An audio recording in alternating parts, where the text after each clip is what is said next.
Hunt and Hill. Hunt Palmer, Jeremy Hill, holding down the middle of the day. Live from the Mercedes-Benz of Baton Rouge studios, it's Hunt and Hill. Now on 104.5 ESPN Baton Rouge.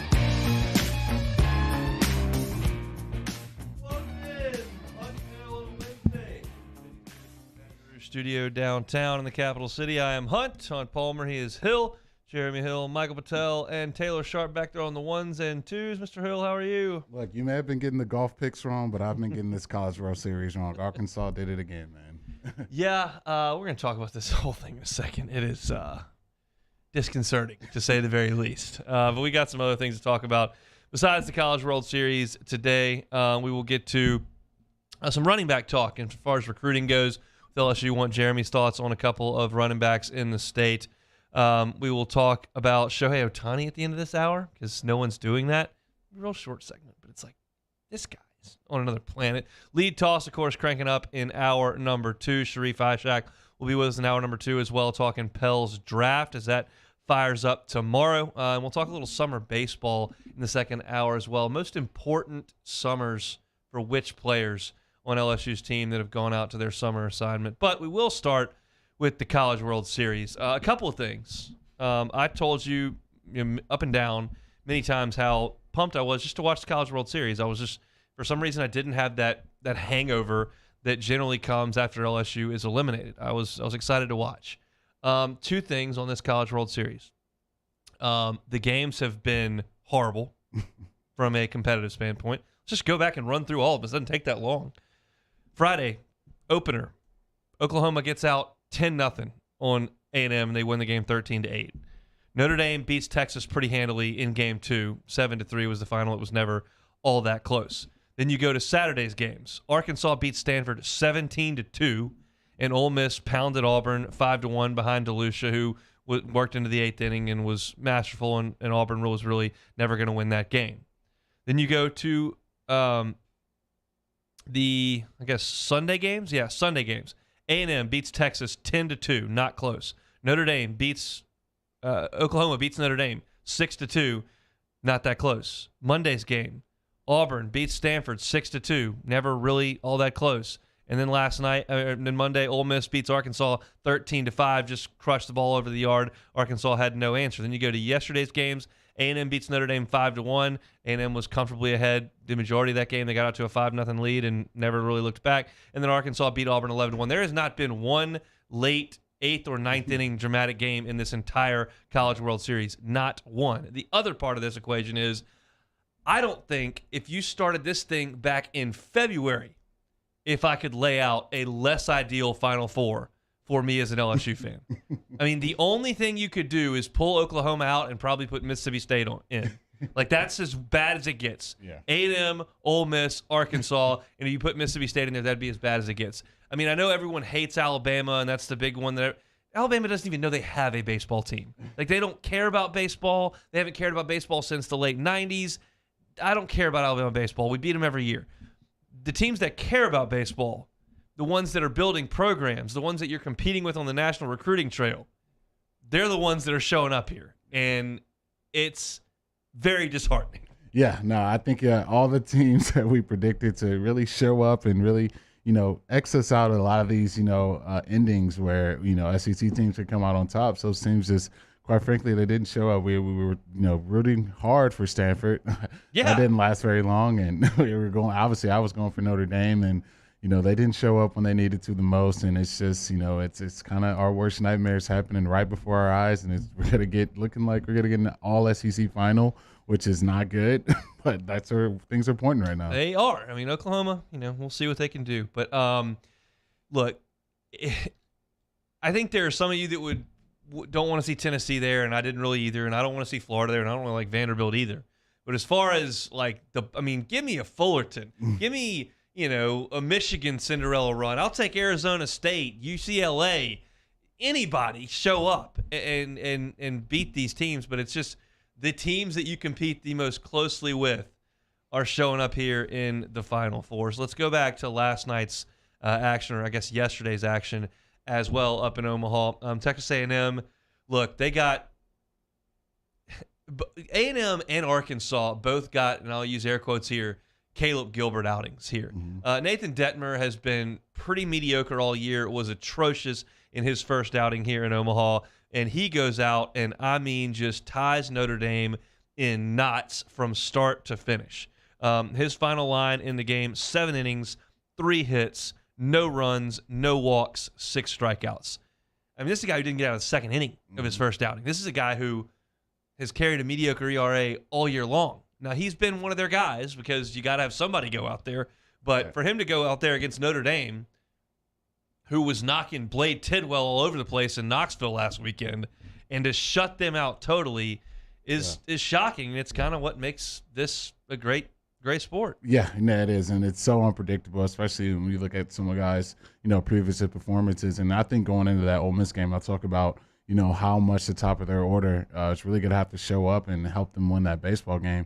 It's the exact opposite for Notre Dame. The top of their order just did not show up. I think they got 1 hit out of the first 6 batters in that lineup, and that's no way, absolutely, when you have to have it to try to win a baseball game. So Texas A&M still kicking, another team that I was not happy to see continue to win, but here they are. Look, I mean, you talk about the top 6 in Notre Dame's lineup, and that's absolutely correct. They only got 1 hit. Well, look, Miller got 3, and they got 5 as a team. So it's not – nobody showed up for Notre Dame to swing the bats. Detmer was awesome. I did notice that Menifee threw 28 pitches in the game last night. That's one of their best bullpen options. And so, he could come back today because it's all hands on deck the next time they lose. If it's not in the championship series, they're done. But they did use him for 28 pitches last night and got a win. And then in the night game, look, I thought Arkansas would win. I didn't know if 11-1 was going to be in the cards. But once again, the Caleb Gilbert, and if those that don't know, I'm referencing LSU. Kind of had their backs against the wall, and they had to beat Oregon State, and they sent Caleb Gilbert out there because Eric Walker was hurt and couldn't pitch, and he absolutely dominated. Now, he got plenty of help from the home plate umpire, but it was welcome, and he knew it was there, and he kept pumping that fastball away, and they kept not swinging at it, and he kept striking guys out. And you took the best team in the country and won behind a sterling pitching performance from a guy that you probably couldn't have expected that from, and they got it. I mentioned that Detmer did it for A&M in the game. And then last night, Arkansas got the same thing from Will McIntyre, who, look, this is a guy who did not make the postseason roster last year. This is a guy who was not used at all in the first couple of months of the season. This is a guy who begged Dave Van Horn just for a chance to go out there and had pretty pedestrian stats.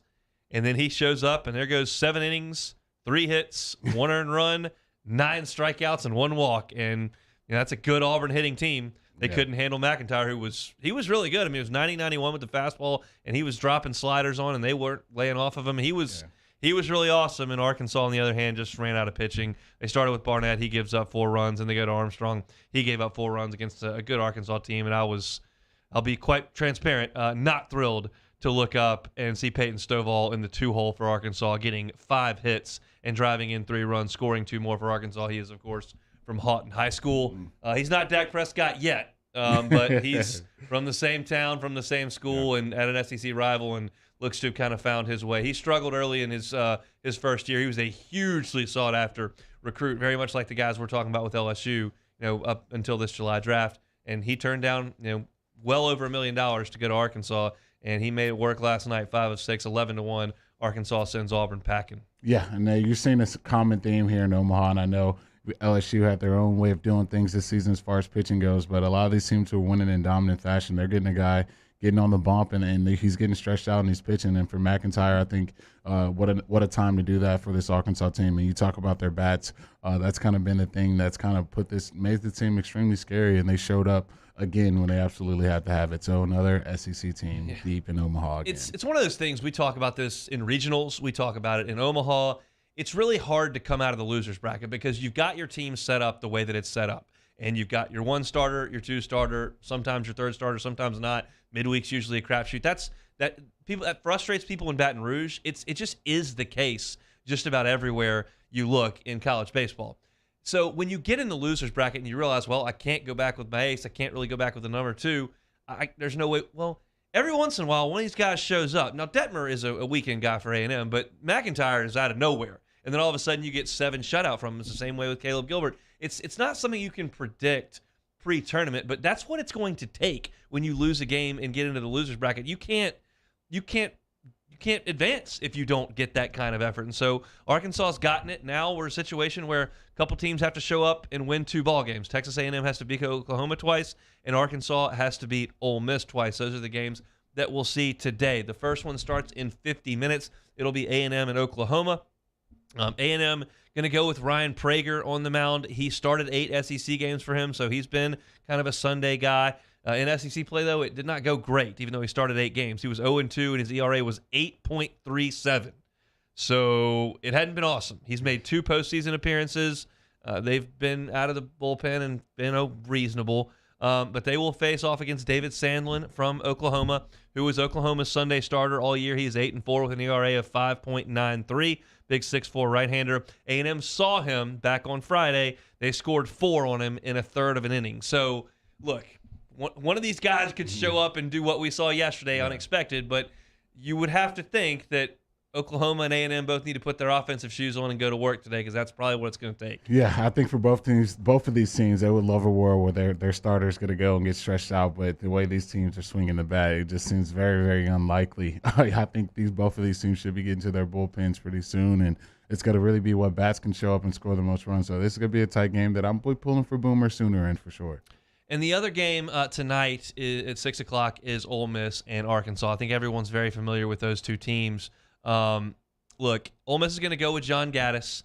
He was a guy that went to community college. He was going to go and pursue medical school, and instead decided, I'll give this one more chance at baseball. And Bianco gave him an opportunity to come to Ole Miss, and he was not great early in the year. This is when Ole Miss was trying to figure out what they were going to do with their starting staff. Finally, they settled on DeLucia and Elliott and kind of what fell after that. Gaddis, they don't have to win this game. It would be nice if they do. They're in a massively advantageous position going into the final where they can start DeLucia and Elliott in games 1 and 2 and let it rip. But if they lose, they're probably going to have to go to DeLucia in tomorrow's game against Arkansas. So, Ole Miss got one game to really get into the driver's seat. I have not seen an Arkansas announced starting pitcher. I don't think it's beyond Dave Van Horn to go to Connor Noland, who, he threw the opener of the College World Series for them and went about 85 pitches. But I think he could come back today. So I think they got to win or go home. I think that's the guy that they would go with a pretty rested bullpen because of the effort that they got from McIntyre yesterday. But it's what the deal is today is Ole Miss needs to win to set their staff up for the championship series. Mm-hmm. Arkansas's got to win just to stay alive. So your motivations are a little bit different there. But it paints a huge picture moving forward. If y'all remember back in 2017 when LSU got to the final, Brady Singer and Alex Faedo were a ridiculous 1-2 punch for Florida. TCU beat Florida on Saturday, which made Alex Faedo come back and throw on Sunday, and he probably wasn't going to be available to face LSU in games 1, 2, or 3. They only played 2 games, and he wasn't asked to pitch in either one of those games, obviously. But that's what you're working with here. LSU got that break, and they weren't able to cash in because it would have been Lang versus TBD in Game 3 if LSU could have gotten there, but they couldn't. But that's basically what Ole Miss is playing for in this one. Yeah, I think Ole Miss has a little house money in this one. They're in the catbird seat. That's how important winning those first 2 games is going into Omaha. So even in a worst of worst situation, they still got a big arm they can go to if they find a way to lose this game. So if you're Ole Miss, you're feeling really good about the way you've been swinging the bats and the way you've been playing in this tournament. And really all the pressure's on Arkansas. And I think, there is a world. If I'm Arkansas, I do put Connor out there and kind of see how far he can go just to give ourselves a chance to win it because, you lose this one, you're going to be done anyway. Nolan's a senior. This is the time of year where Keith Law is going to blow a gasket, and I get it sometimes. Last year we saw, a Herculean effort from Mississippi State. I'm blanking on his name. Bayou Ford chat can help me out. But the right-hander who was the most outstanding player for Mississippi State, and he was extended pretty significantly. Will Bednar was the name. He still was fine. He got drafted high, and he's, by all accounts, doing just fine. But guys get stretched a little bit, especially if you're a senior like Connor Nolan, who is not going to be a first-round draft choice. So we'll see what they decide to do. That's what I would do if I was Dave Van Horn. But we'll find out pretty quick here as the 6 o'clock start for that game. A&M in Oklahoma will get underway in just under an hour from right now from Omaha and the College World Series. Still a ton to get to. Jeremy's lead toss to kick off hour number 2. When we come back, we'll stay in Jeremy's neck of the woods here with the running backs. There are 2 in this class that one's committed to LSU, one that people think has a reasonably good chance to end up at LSU. I want Jeremy's thoughts on them and maybe why the state of Louisiana produces as much great running back talent as it does. That's next on Hunt and Hill. Hunt Palmer and Jeremy Hill. It's Hunt and Hill. LWCC is a shining star in our state of Louisiana. I come from the insurance world, and the things in the insurance world aren't great right now. LWCC is. It's one of the few things, and they've been such a great Louisiana success story that they want to elevate and celebrate other Louisiana success stories. And this month, we're telling you about Four Sisters Rice. Yeah, so I would tell you guys about Four Sisters Rice. Four Sisters Rice is taking a little grain and making a big difference in the world. They're located in Marouge, Louisiana. This family-owned rice company has been an economic driver in their region since their father founded the Kennedy Rice Mill. The Four Sisters launched the company to provide good foods to families across Louisiana and beyond. Food is more than what you put on a plate. It nourishes your soul. The Four Sisters are changing the face of agriculture with 4 female owners and open up possibilities for future female farmers. Look, Champions of Louisiana serve out of a love for this great state, the people, and the future. If you know a person, a company, a nonprofit that's doing great work in Louisiana, go to lwcc.com/Louisiana Loyal and nominate them to be an LWCC Champion of Louisiana. LWCC is Louisiana Loyal. Our listeners fire off their opinions on the jimsfirearms.net hotline at 499-1045. Keep listening for your next chance to shoot us your thoughts with the jimsfirearms.net hotline on 1045 ESPN Baton Rouge.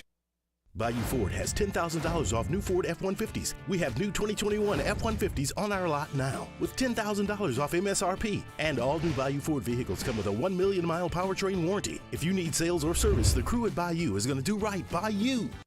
Are you a licensed contractor? There's lots of good contractors in Louisiana doing work the right way, but unfortunately, too many unlicensed contractors are working outside the licensing requirements. Working as a contractor in Louisiana requires a license for the company doing the work. The Louisiana State Licensing Board for Contractors wants to help you get licensed to allow you to conduct work legally. It's not difficult to get the license. We can help you. Go to lacontractor.org for more information.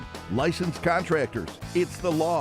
Gulf Coast Office Products is a nationally recognized Savin office equipment dealer based right here in Louisiana. Over 100 employees strong, Gulf Coast has the boots on the ground to support all vertical markets from education, engineering, legal, and finance. With the latest in office technology from desktop to production segment units, Gulf Coast and Savin have the perfect fit for you. Call 225-756-2644. That's 756-2644 for Gulf Coast Office Products.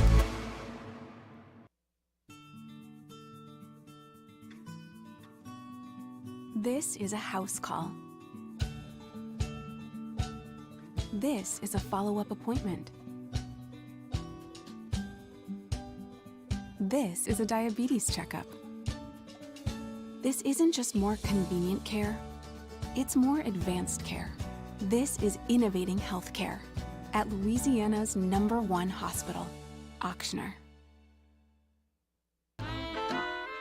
My own people call me an Uncle Tom. I play music. Been wined and dined by royalty. Trying to bring people together. All people. But regardless of all that kind of stuff, I'm still Louis Armstrong. Here's the man you're waiting for, the king of jazz, Louis Satchmo Armstrong.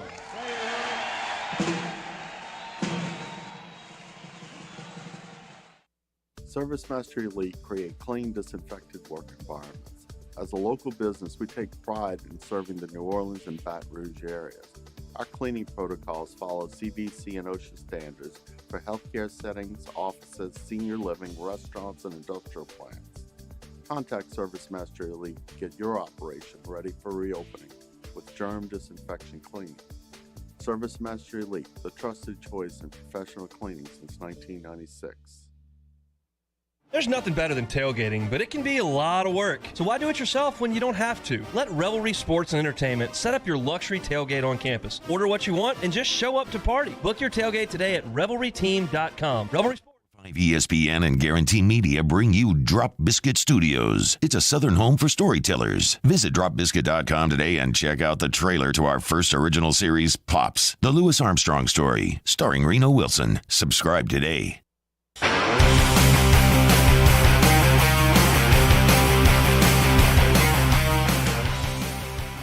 This is Hunt and Hill on 104.5 ESPN Baton Rouge. Moving over to football here, specifically recruiting, as that's kind of starting to heat up. And I've been paying attention pretty closely over the last couple of weeks to, like, okay, what are the top kids in Louisiana doing, and what are LSU's odds to get them? Who do they need to get? And I stumbled on a position that I don't generally stumble upon in recruiting because it's generally taken care of. And we'll talk to Jeremy about that, but it's running back. And there are two in the state that are getting offers from a lot of people. Trey Holly from Union Parish is already committed to LSU. He's in the boat. He's sending tweets out yesterday saying, "Hey, we're doing something special at LSU. Y'all need to join in, get with us." And so Trey Holly is one, and we'll certainly talk about him. And Caleb Jackson from right here in Baton Rouge at Liberty Magnet is the other. He's a 4-star. He's being recruited by A&M, where Tommy Robinson is, who used to be here at LSU.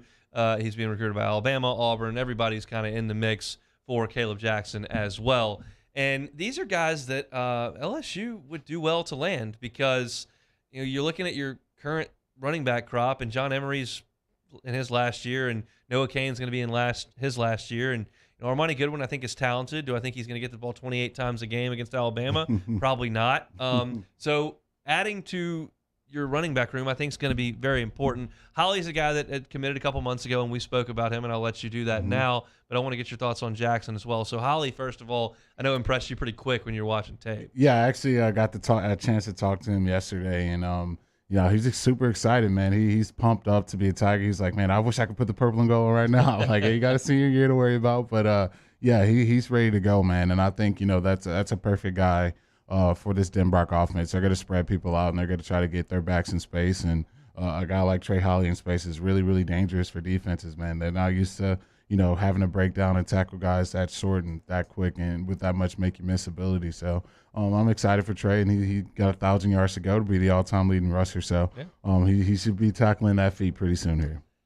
And as far as Caleb Jackson goes, look, I'm not a scout. I'm not a talent evaluator. I'm not a recruiting analyst. I'm just a guy who watches football. That's all I'm proclaiming to be here. But there are some things over the years in watching recruits that I've tried to pick up on. Like, if you have a wide receiver tape and all you do is run go routes and catch balls in your breadbasket and run by guys, or if you're just catching slip screens and running past everybody, If you're a running back and you just take the ball and run around everybody on the field, like, you're just so much better than everybody that I don't want to see. I want to see vision. I want to see cut ability. You better run past everybody on a high school field, like, unless you're just untackleable and so strong and physical. But Caleb Jackson makes guys miss in the hole. He catches the ball a little bit out of the backfield. He does run away from everybody, but it's not, I'm just the fastest guy out here, so deal with it. There's some running back ability there that I like, and I sincerely hope that they get both these guys in the boat. No, it'd be huge. And I think going forward for this class, you kind of look at where the running back room's set up now. You figure this is probably Emery's last year. This is probably Cain's last year. So there's going to be a huge forward, especially when you lose a guy like Kiner to the transfer portal. So you're going to have to fill that in. And I think with these two guys, especially being in-state kids, I know Holly's going to be really good talent, especially if he's using the right way. And I think obviously adding Jackson too, who has really, deceptive breakaway speed. You cut his tape on, he's running away from people and he's making guys miss in open space. So two guys like that in this offense could really, really help this team out a ton. It's fun to me to go back and look, LSU always builds the majority of its roster from Louisiana. That's not new. But when you start to think about the lead dog running backs this place has had over the last 25 years,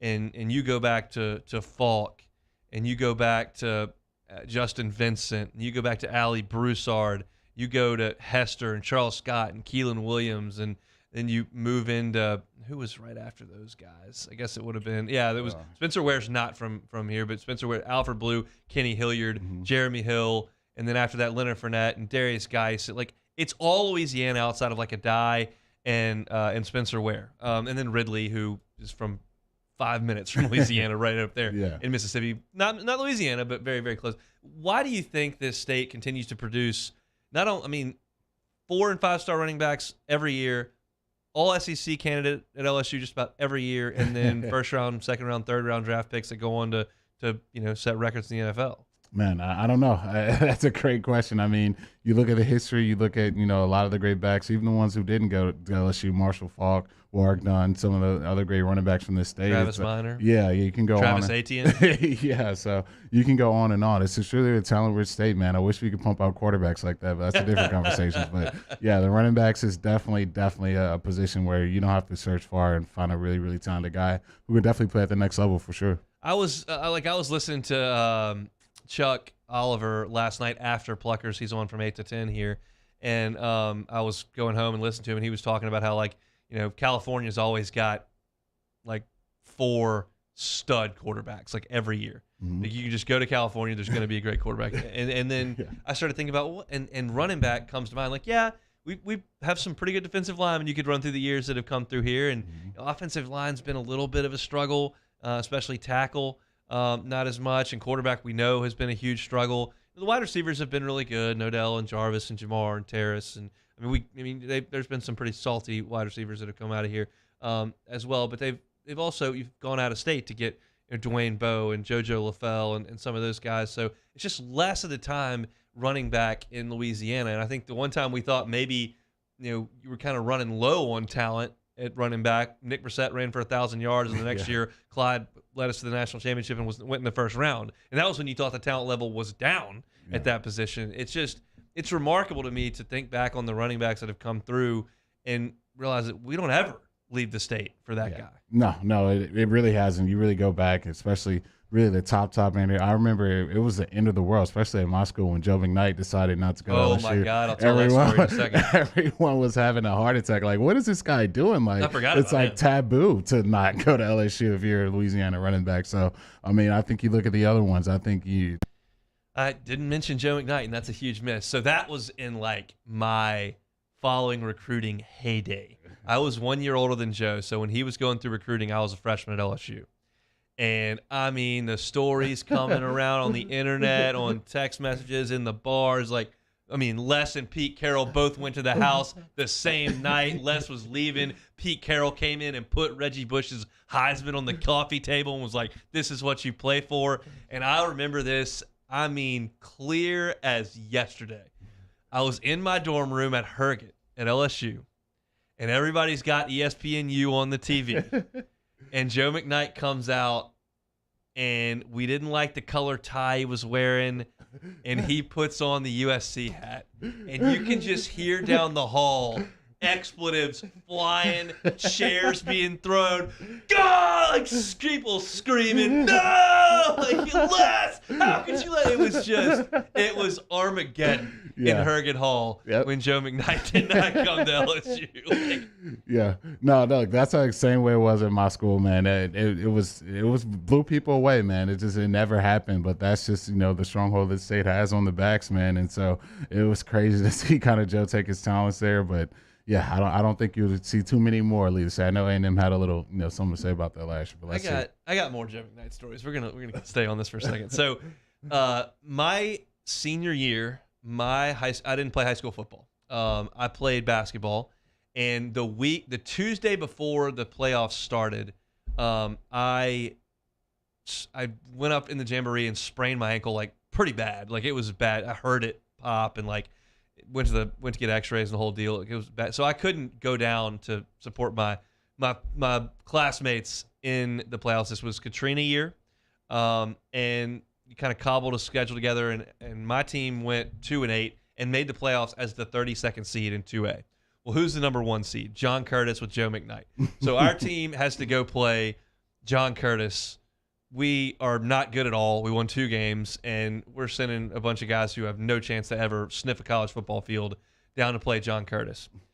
The day that is announced that that's the game, our coach, I wasn't in the room, obviously, because I wasn't on the team, huddled the team around, and he goes, "Boys, if we win this game, it'll be the biggest upset, not in Louisiana history, not in Louisiana high school history, not in football history, in the history of sports, it'll be the biggest upset if we can win this game. Which I don't know if that's the best message to send to your guys, but that's what he said. So our team goes down there, and they're playing John Curtis, a 2-8 Loyola team against the best team in the state.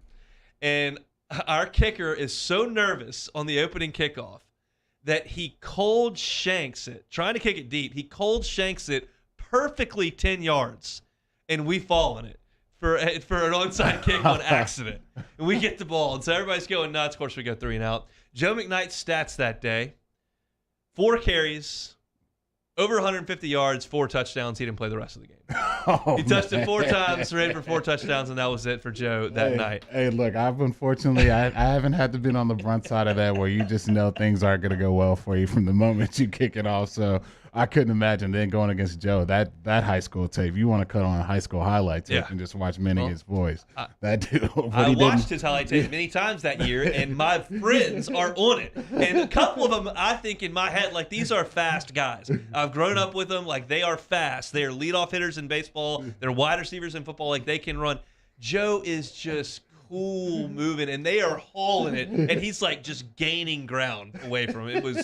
It was not. I mean, one guy returned kicks for the Jets, and one guy, failed out LSU. Like, it's just not a fair fight when you're talking about Joe McKnight against the Loyola Flyers. But that's your story about running backs in Louisiana here on a June Wednesday. What do we have coming up in the rest of this? Oh yeah, we want to talk a little bit about Deshaun Watson. There's been some news on that over the last 24 hours, and kind of want Jeremy's thoughts on one aspect of this that we have not discussed with Deshaun Watson. We'll get to that next on Hunt and Hill.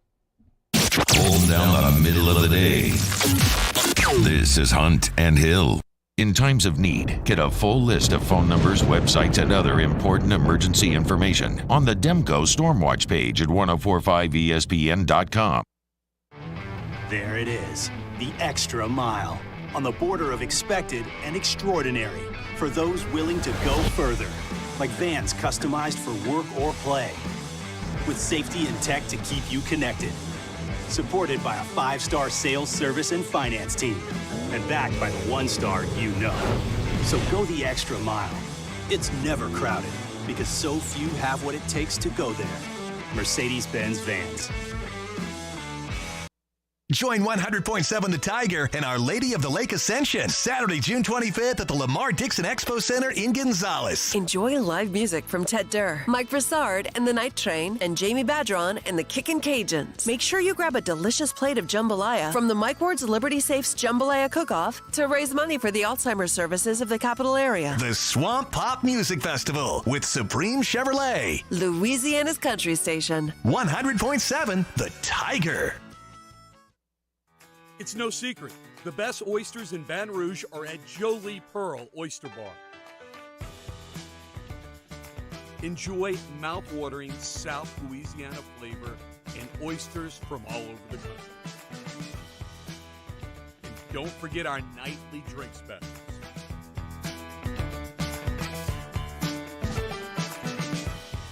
Jolie Pearl Oyster Bar, located in downtown Baton Rouge. Eli's always been into grilling. It took us a while to see it, but the signs were there. What are you doing, Eli? I knew grilling was my thing. I have been talking about it throughout my career. Happy with the results? I am. Got the new grill from barbecueguys.com. It performed great. My advice, as I always told my boys, do more of what you're born to do. Barbecue Guys, for those who were born to grill. You want cheese on your burger, Pops? I'll take a little cheese. Crime has serious consequences, but anyone can make a mistake. If you find yourself in trouble with the law, know that you have rights, and it's okay to demand them. The law offices of O.C. Brown are here to protect you and your rights. Felony or misdemeanor, DUI or drug charge. No matter what crime you're accused of, you still have rights. Let the law offices of O.C. Brown uphold them. Call 225-343-1111. Your law firm for a lifetime. And this year, 2022, it's time to finally treat yourself. Bring your boat to the next level with front-to-back boat service. You want the latest and greatest marine technology? You want to go to the place that has not one, but two NMEA certified techs family owned and operated by the Sherman family for 30 years. Front to Back is the answer in Baton Rouge for all of your custom boat needs. So head to fronttobackboatservice.com or find them on Facebook, Front to Back Boat Service. I've been doing business with Luba for 25 years. They're dependable, trustworthy. It's just the attention to detail with our clients. Our folks have years and years of experience. They're highly trained professionals. But many companies have that asset. What I'd like to think makes Luba a bit different is that we use those talents in a way that truly is dedicated to serving the needs of the folks who depend on us. This isn't just another day. It's so much more. Kelly's life was put on hold when her auctioneer primary care doctor discovered a rare blood disorder. Her doctor connected her to an auctioneer care team of cancer, heart, and kidney specialists. With multiple primary care locations around Baton Rouge, same-day appointments, and online scheduling, we're relentless about keeping you healthy. Auctioneer Baton Rouge, innovating for a Wednesday edition of Early Line as we recap Tuesday's action from the College World Series out in Omaha, and we continue to look ahead to football season. Fall quickly approaching. Join us from 2 to 3 p.m. Early Line on 104.5 ESPN Baton Rouge.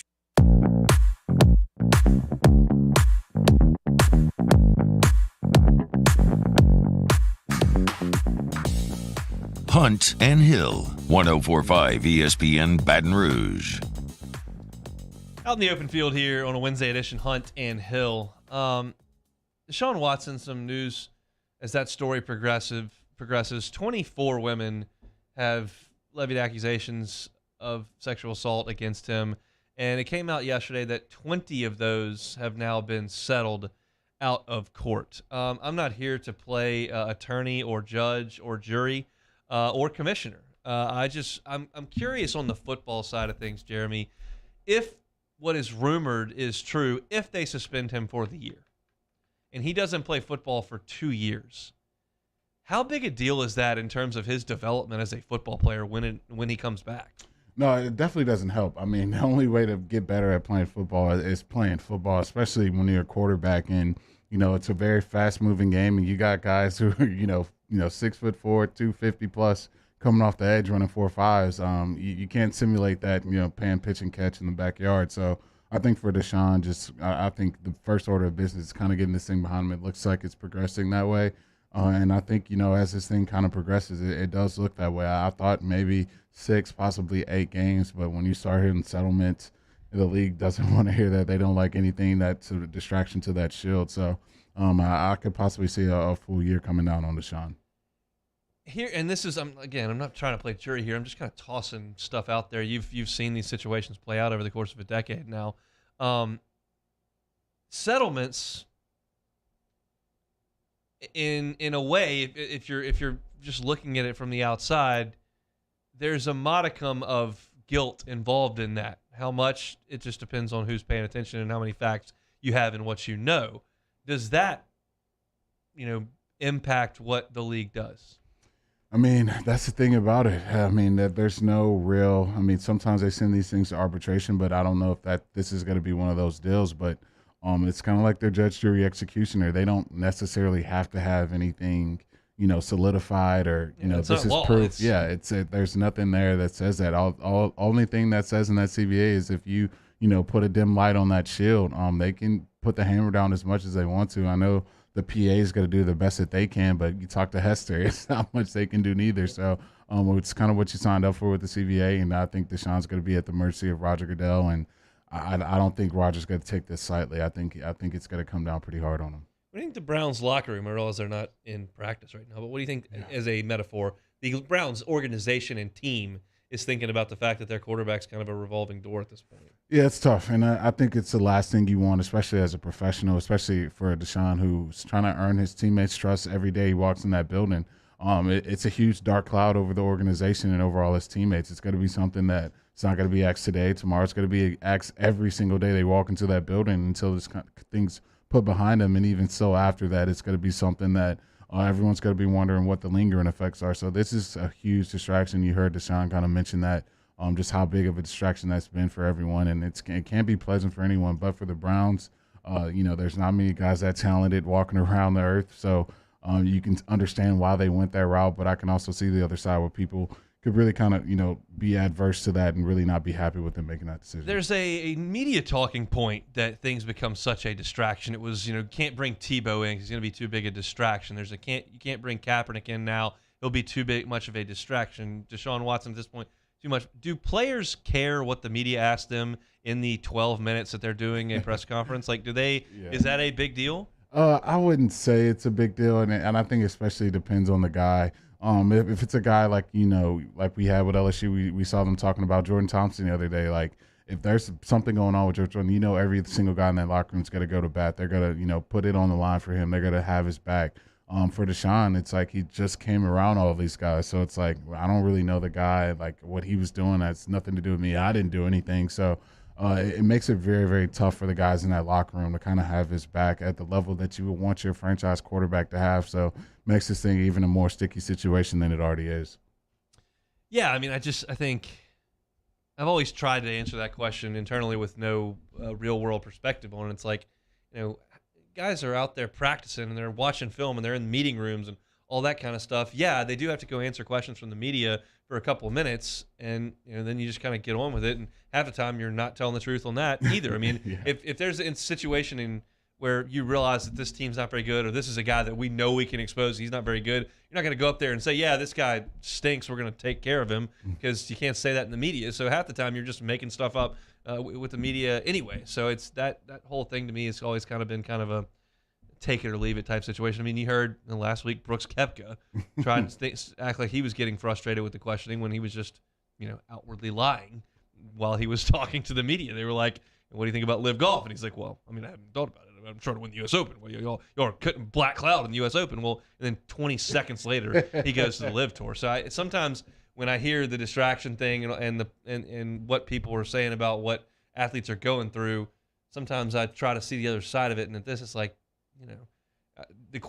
when you ask about Deshaun Watson, the answer is, well, look, I can't pretend to be in part of the legal perspective. If he's here, we're going to work hard with him and try to be the best team we can be. If he's not, we'll move on with whoever's under center, and then that's the end of the question. I just don't.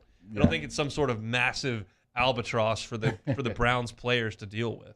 Yeah, I mean, I think they're all professionals. I think the only angle, like I said, for me is that if they've been there with Deshaun all throughout his career and they really knew him, they can go to bat for him.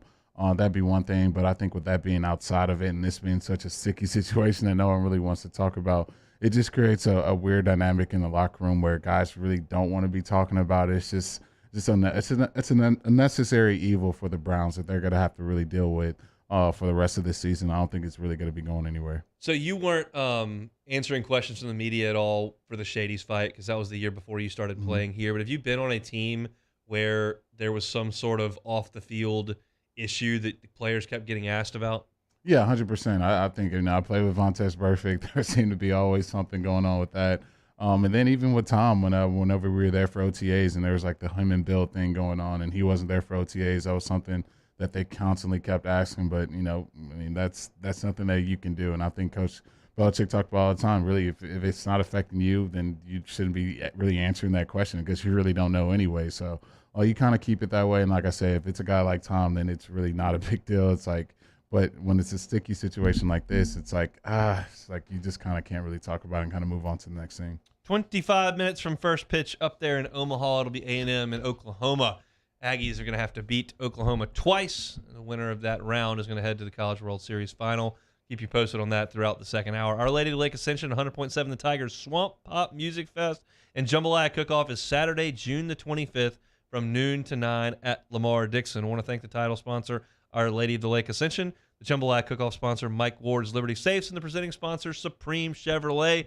All the proceeds from the Jambalaya plate sales are going to go to Alzheimer's Services. You want the lineup of bands or to purchase tickets, go to 1045ESPN.com. I'm already excited about the Jambalaya because we'll all be out there on Saturday hanging out. Hope you will as well out at Lamar Dixon in Gonzales. Swamp Pop Music Festival coming at you. Tickets still available at 1045ESPN.com. We'll take a timeout, close out hour number 1. Got the lead toss coming up at the top of hour number 2. Don't go anywhere. It's Hunt and Hill. 1045 ESPN Baton Rouge with Hunt and Hill. I keep seeing the new Broncos around. They are really nice. If you have not looked into them, go to BayouFord.com and check them out. The Bronco is back, and they have got them down there at Bayou Ford. They've also got some awesome deals on some other cars. Yeah, they definitely do. They got an awesome special going right now. All new 2021 Ford F-150s, they're getting $10,000 off MSRP.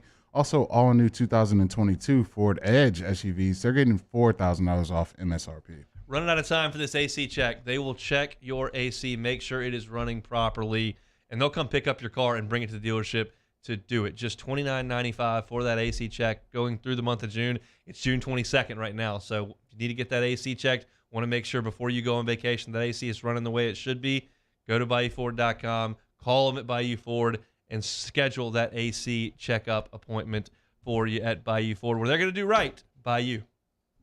Our listeners fire off their opinions on the jimsfirearms.net hotline at 499-1045. Keep listening for your next chance to shoot us your thoughts with the jimsfirearms.net hotline on 1045 ESPN Baton Rouge.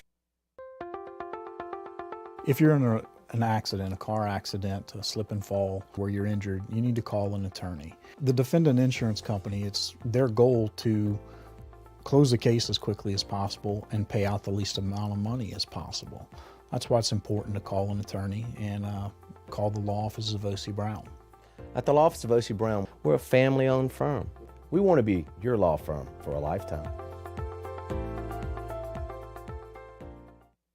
Join 100.7 The Tiger and Our Lady of the Lake Ascension Saturday, June 25th at the Lamar Dixon Expo Center in Gonzales. Enjoy live music from Ted Durr, Mike Broussard and the Night Train, and Jamie Badron and the Kickin' Cajuns. Make sure you grab a delicious plate of jambalaya from the Mike Ward's Liberty Safes Jambalaya Cook-Off to raise money for the Alzheimer's services of the capital area. The Swamp Pop Music Festival with Supreme Chevrolet. Louisiana's country station. 100.7 The Tiger.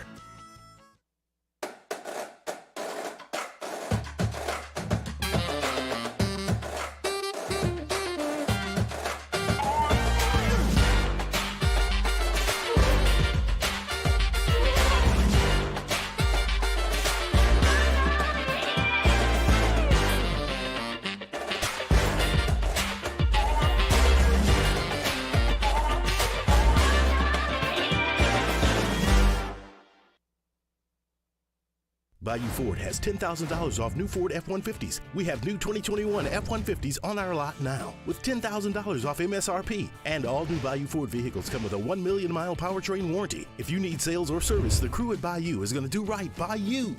Gulf Coast Office Products is a nationally recognized Savin office equipment dealer based right here in Louisiana. Over 100 employees strong, Gulf Coast has the boots on the ground to support all vertical markets from education, engineering, legal, and finance. With the latest in office technology from desktop to production segment units, Gulf Coast and Savin have the perfect fit for you. Call 225-756-2644.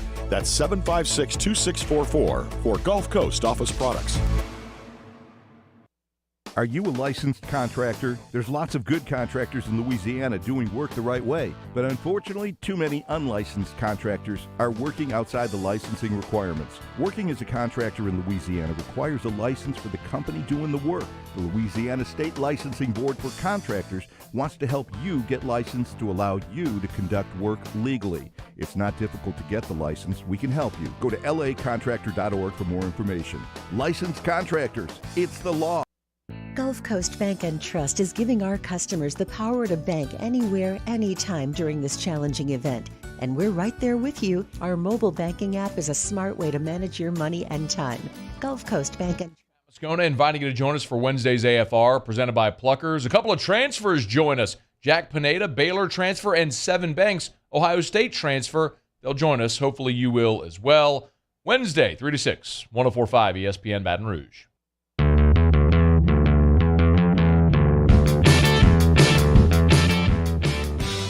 Hunt and Hill, 104.5 ESPN Baton Rouge.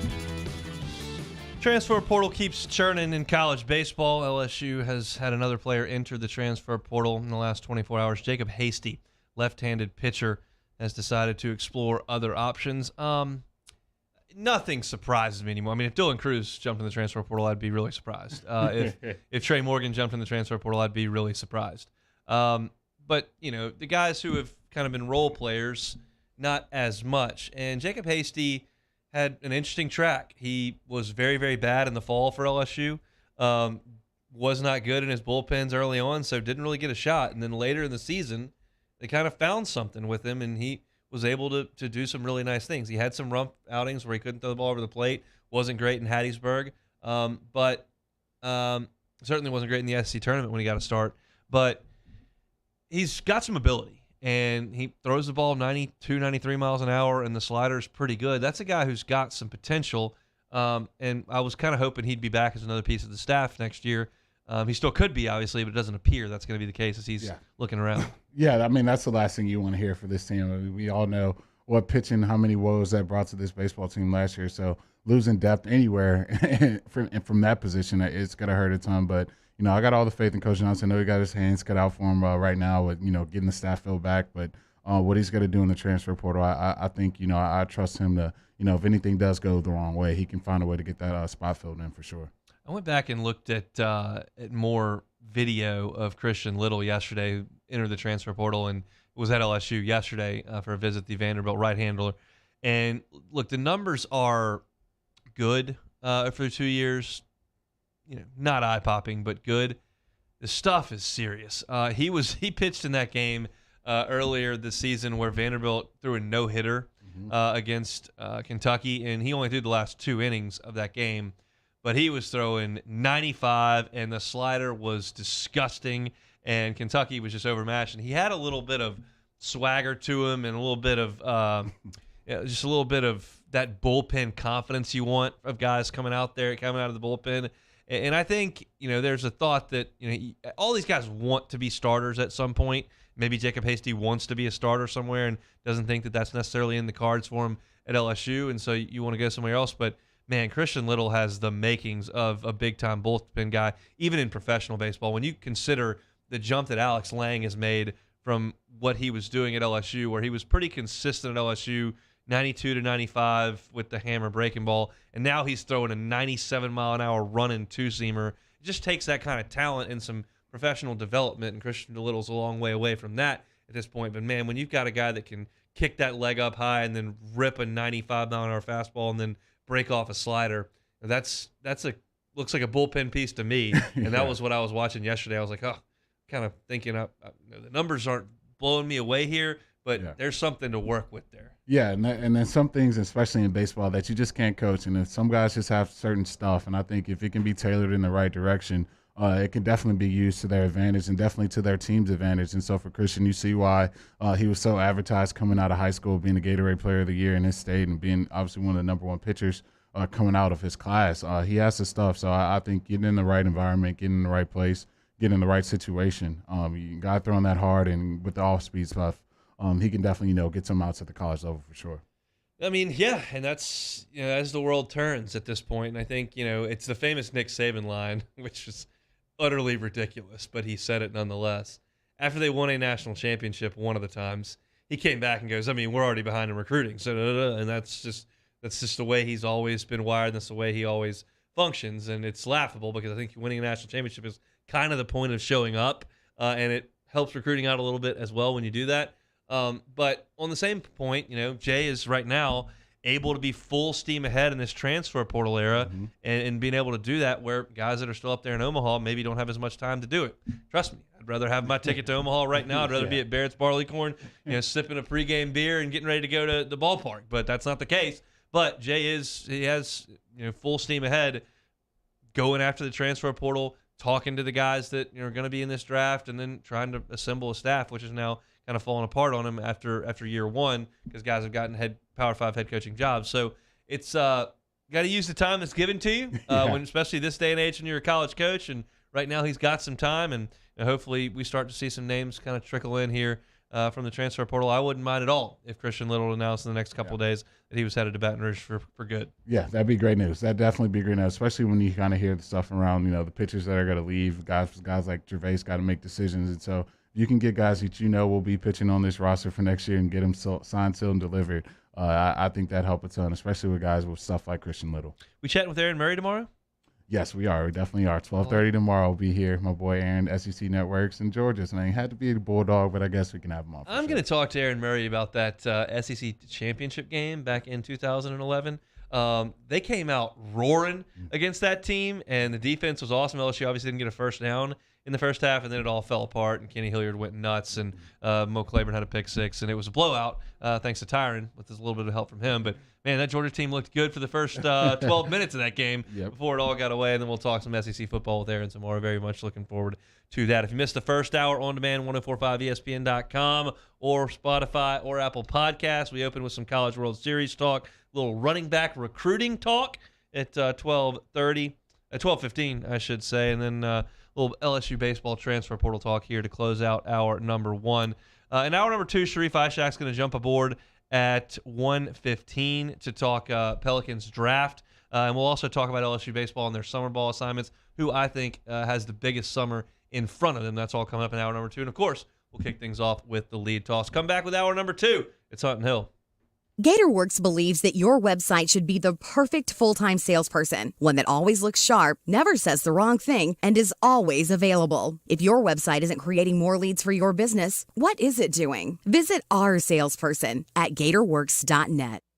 Bayou Chrysler Dodge Jeep Ram has new 2021 Jeep Wranglers and Jeep Gladiators on our lot now with $5,000 off MSRP. And all new Bayou vehicles come with a 1 million mile powertrain warranty. If you need sales or service, the crew at Bayou is going to do right by you.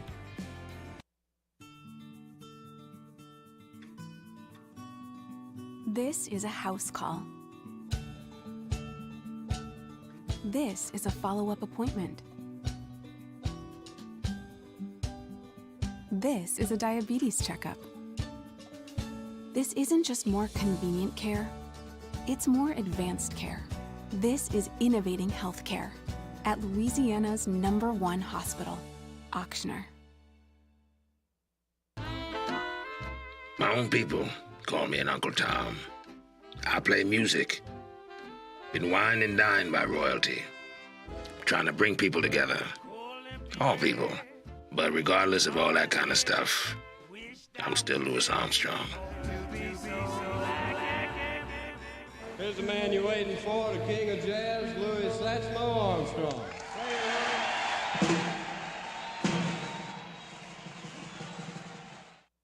ServiceMaster Elite create clean, disinfected work environments. As a local business, we take pride in serving the New Orleans and Baton Rouge areas.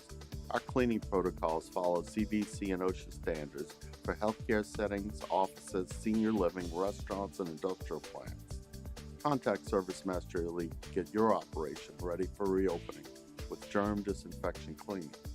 ServiceMaster Elite, the trusted choice in professional cleaning since 1996. It's no secret. The best oysters in Baton Rouge are at Jolie Pearl Oyster Bar. Enjoy mouth-watering South Louisiana flavor and oysters from all over the country. And don't forget our nightly drink specials.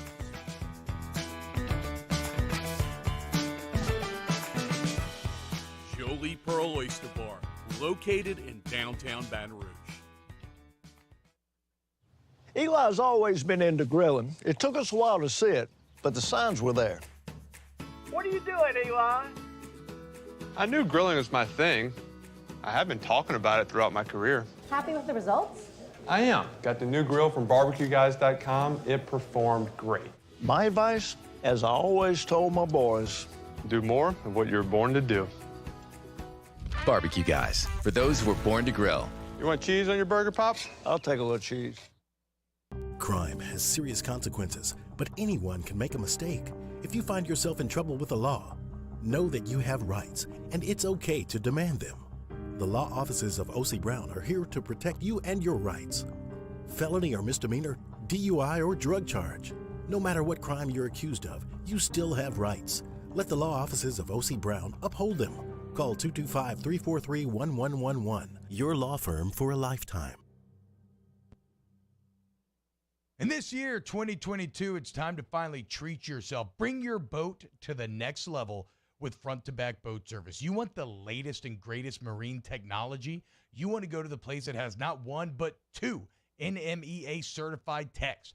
family owned and operated by the Sherman family for 30 years. Front to Back is the answer in Baton Rouge for all of your custom boat needs. So head to fronttobackboatservice.com or find them on Facebook, Front to Back Boat Service. If home is where the heart is, a roof is a shield. That's why for over 25 years, South Louisiana always turns to Garcia Roofing and Sheet Metal. For more information, 1, 2, 3. Hunt and Hill. Hunt Palmer, Jeremy Hill, holding down the middle of the day. Live from the Mercedes-Benz of Baton Rouge studio, it's Hunt and Hill. Now on 104.5 ESPN Baton Rouge.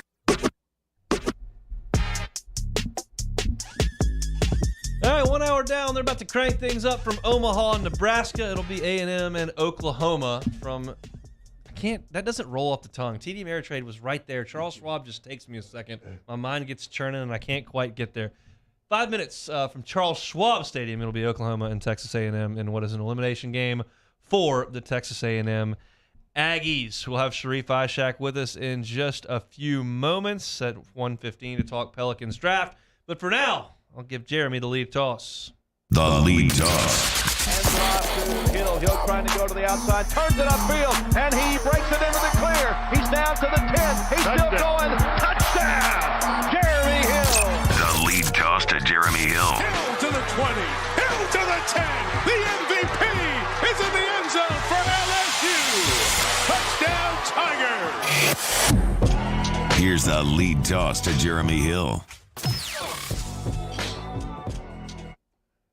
Sometimes in life, magical things happen, and for LSU athletics, a lot of magical things have happened. So today, I decided to take a jump in a hot tub time machine. Except this hot tub time machine only goes back to historic players in LSU history. So I made a list of, if I happen to have a chance to jump in this hot tub time machine, who in LSU history would I love to take a gander at and just get a chance to watch play. And so in the number 5 spot, I had to go with the most, best player to me in LSU basketball history, Pistol Pete Maravich. That's number 5? That's number 5, man. Okay. It's number 5. So this list, it's a list, man. But look, number 5, I had to go with Pistol Pete. And if you haven't had a chance to just YouTube this guy, averaging 44 points a game in a season. I mean, I don't think we'll ever see anything like that again in LSU history. And I think the way his approach to the game of basketball, just how innovative he was with the basketball, going between the legs, up and unders, like there's nothing that guy couldn't do, and that's without a three-point line. So if I had to go back and jump in at number 5, I'm taking a gander at Pistol Pete. How do you feel about that at 5? I mean, there's no way you're going to come up with 4 that I would more like to watch. I mean, I've seen plenty of good players, but it transformed the game with the way that he was handling the basketball, scoring at a clip that nobody had ever done and no one will ever after it. That's probably 1 for me. I mean, there's one that is before that for me. It's just the way I've kind of always felt that I did not see. But if you can come up with 4 better than that, I'll be shocked. All right. Well, 4, I had to go with 4 because this is way before my time, and I really wasn't involved in this sport. But looking back and going around, and I was super blessed to watch Dylan Cruz this year. But at 4, I got to go Todd Walker, man, and watch what he did to be so innovative in that era, especially the Skip Bertman era, and watch what he did behind the plate for those LSU baseball teams. Just to be so dominant at the college baseball level, almost batting 400 for his career. I would love to take a watch at Todd, man, and just watch him, his approaches in the box, and just him and Alex Box. With Alex Box is out of control. Never got a chance to watch that, but I definitely got to put Todd Walker at 4. How you feeling about Todd? Look, he's probably the answer to the best offensive player at LSU. I mean, absolutely, Eddie Furness deserves to be in that discussion. Brad Cressy deserves to be in that discussion as well. And Bregman has done a lot of great things. But when you look at Bregman, he left as the SEC's all-time leader in hits, RBI, runs scored, and total bases. He passed a guy named Rafael Palmeiro to do a lot of that. He hit 393 his last year with 18 homers. I mean, because I didn't see it, and I'm so fascinated for those that did, when Cruz is done, how that stacks up.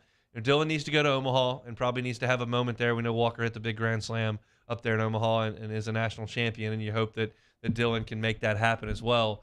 But yeah, I'd like to watch that. I was fortunate enough to watch him play for the Cubs, watch him hit a leadoff home run off of Chris Carpenter when I was off Matt Morris when I was up there in Chicago for the Cubs, but did not get to see him at LSU. Would very much like to see that, if nothing else, to watch him and to go back to the old box, which was a magic place.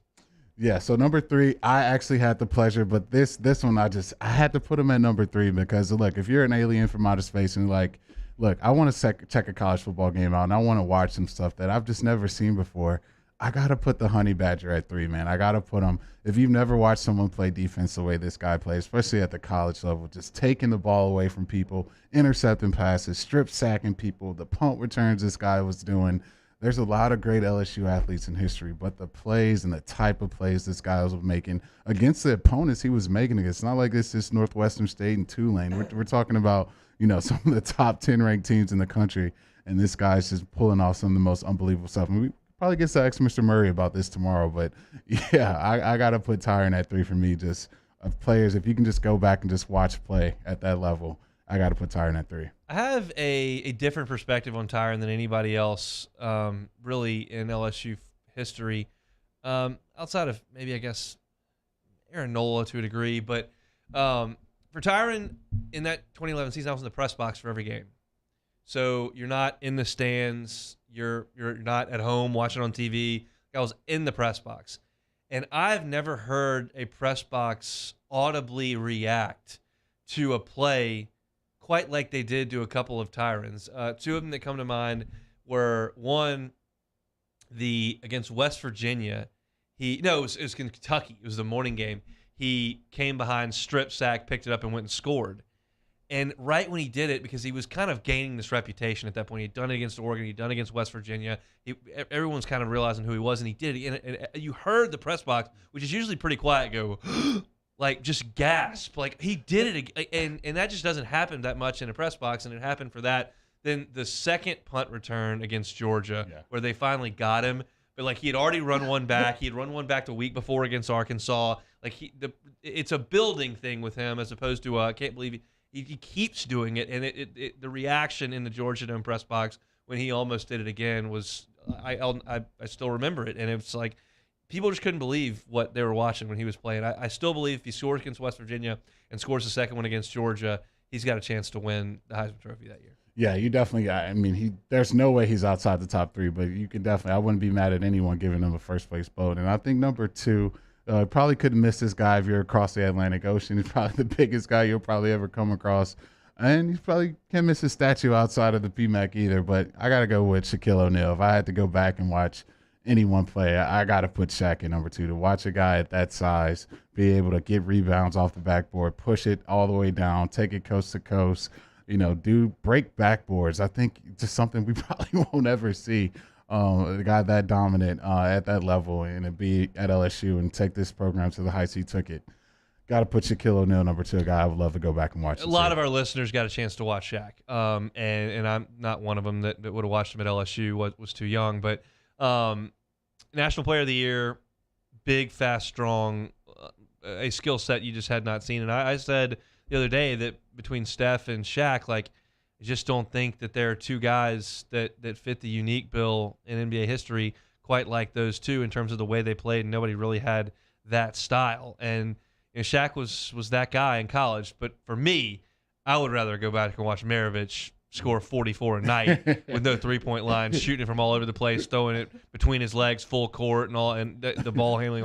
I mean, Shaq's look. I would go back and watch Shaq. But I'm putting Maravich ahead of him on that list. Okay, no issues with that. And I think number 1, it's no shock. I mean, I think if I can just live in this season for the rest of perpetuity, I would have no problems with that. And that'd be hopping in the hot tub time machine, going back to 2019, and just getting watched for Joe Burrow again. I think I could live my life on repeat, Groundhog Day movie, whatever movie you want to pick, and go back and watch that over and over again, starting with the Texas game where he's pointing to the crowd, waving goodbye to him, and just how it ended down in New Orleans. It's just that season couldn't have come full circle enough. So if you're an alien from outer space and you just that one LSU athlete, you just gotta watch. You gotta go see that guy. No questions about it. You gotta go see Joey B. So I 100% will never get sick of talking about the 2019 team. Not at any point ever. We went through a freaking global pandemic where the world shut down, and I watched highlights of the 2019 team almost every night, because you're talking about a guy who was waking up, walking to the kitchen table to do insurance until 2:30 or 3 o'clock, then sometimes going to the golf course, but mostly just staying home all day, not seeing anyone, live by myself, and I just watched YouTube all night, every day, and I just couldn't watch enough 2019. So the question is, I will never get tired of the 2019 team. Will my son Myers, who was not around for that, get sick of me talking about that at any point in his life moving forward? That'll be really the barometer to see what and look, I hope not, because it was magic. And there's something to be said for Alabama winning as often as they do, and that's great. And we all would like to be in that spot. But to not experience lows in Tuscaloosa and understand losing to Troy and firing a coach and having to kind of, and look, people that strive to go to a bowl game or finish 7-5 think that this is ridiculous to even talk about, for us to say that we're experiencing lows when we've played for 4 national championships in here in the last 22 years. But to kind of feel like things are slipping away and then to build it up to this magic carpet ride is a pretty fun experience. And, you know, we're now in a low again. And when we come out of it on the other end, it'll be really fun to see. But Joe was the reason for that. And I can't argue with that at all. The name that's glaring that you left off this list for me that I just missed and would love to go back and watch is Chris Jackson, LSU, Mahmoud Abdul-Rauf. Yeah. Just a pure shooter. Yep. They say Steph Curry before Steph Curry. The duel with Glass over in Oxford and the Florida game, and just how ridiculously talented he was, and the show that he could put on shooting basketball. I've said over the last 3 weeks how much I enjoy watching Steph play, because I just like watching guys splash it from the parking lot, and nobody in maybe college basketball history was more equipped to do that than Chris Jackson. Freshman scoring record, just an unbelievable run. And again, I didn't get to see it. A lot of our listeners did. So I'm curious as to where some of these rank for y'all. If you want to go ahead and get in the Bayou Ford chat and respond to what Jeremy said.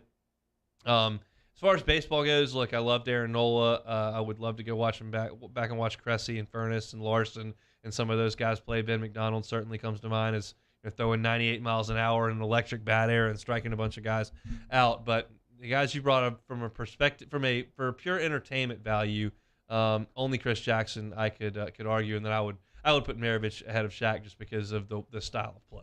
Yeah, no, I want to hear what the Bayou Ford chat said. I think my list, I put Maravich at 5, I put Ty Walker at 4, and I went Tyron at 3, then I put Shaq at 2, and then Joey B at 1. So let's kind of see what you guys have to say. I mean, yeah, with these lists, someone's always going to get left out. I think preference too comes to do it. So I got to have the top football players, top 3 for sure. Got to do that. But I have no quarrels with Chris Jackson. I think that dude was unreal. I think, like you said, Steph before Steph, especially at the college level, he definitely has a case to be top 5 for sure.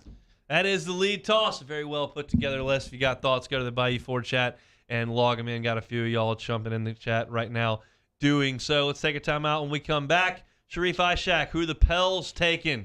That's next on Hunt and Hill. Hunt Palmer and Jeremy Hill. It's Hunt and Hill. Step up to the tee and take a swing at betting the PGA Tour on FanDuel Sportsbook. Right now, new customers can bet the tour with a no-sweat first bet, and if you don't win, you'll get up to $1,000 back in free bets. Look, PGA Tour is still up and running. PGA Tour is still up and running. Liv is poaching guys left and right, but they're at the Travelers this week, and you can bet it all on the FanDuel Sportsbook. Look, I guess on Wednesdays, I should just come in here and give you all my bets so you can fade them, because I've lost every single one on the 3 majors. But you can go in and make bets of your own. You can bet top 10s, top 5s, miss the cut, winners, final score, whether or not there'll be a playoff. So many different ways to bet the tour if you just jump in on the FanDuel Sportsbook. If you download the FanDuel Sportsbook and sign up using the code 1045 ESPN, you can get started with your no-sweat first bet up to $1,000. FanDuel Sportsbook, an official betting operator of the PGA Tour. Promo code 1045 ESPN. You must be 21 and present in Louisiana. First online real money wager only. Refund issued as a non-withdrawable site credit. Expires in 14 days. Restrictions apply. See full terms. Sportsbook.fanduel.com. If you or someone you know has a gambling problem and wants help, call 1-877-770-STOP. In times of need, get a full list of phone numbers, websites, and other important emergency information on the Demco Stormwatch page at 1045ESPN.com.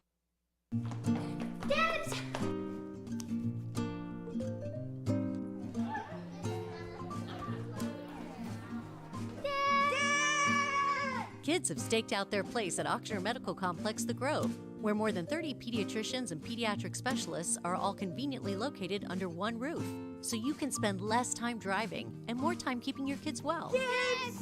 It's no wonder kids call dibs at The Grove. Ochsner Health Center for Children. The Queen is holding court. Thank you, darling. The brunch is everything. The mimosa is a Vizzy hard seltzer. The vibe is good. Vizzy Mimosa is a vibe. I've been doing business with Luba for 25 years. They're dependable, trustworthy. It's just the attention to detail with our clients. Our folks have years and years of experience. They're highly trained professionals, but many companies have that asset. What I'd like to think makes Luba a bit different is that we use those talents in a way that truly is dedicated to serving the needs of the folks who depend on us.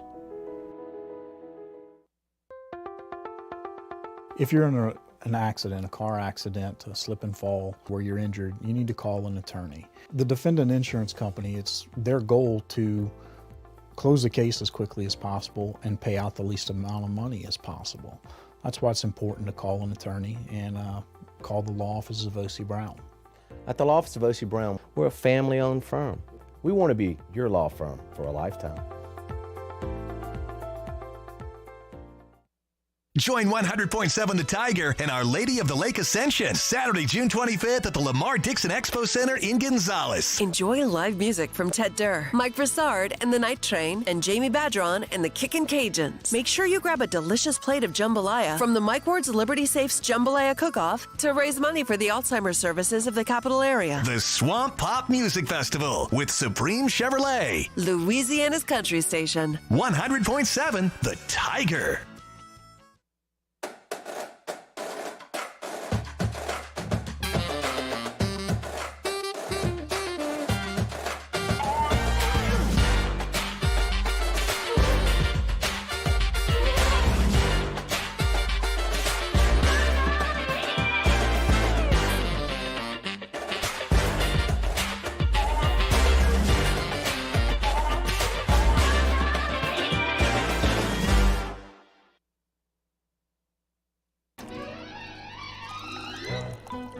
Posso offrire un caffè?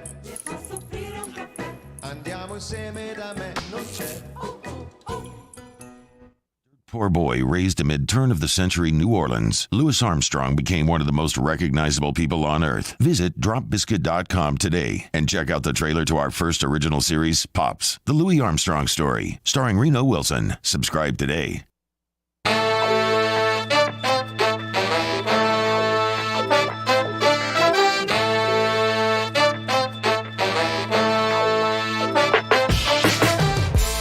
This is Hunt and Hill on one.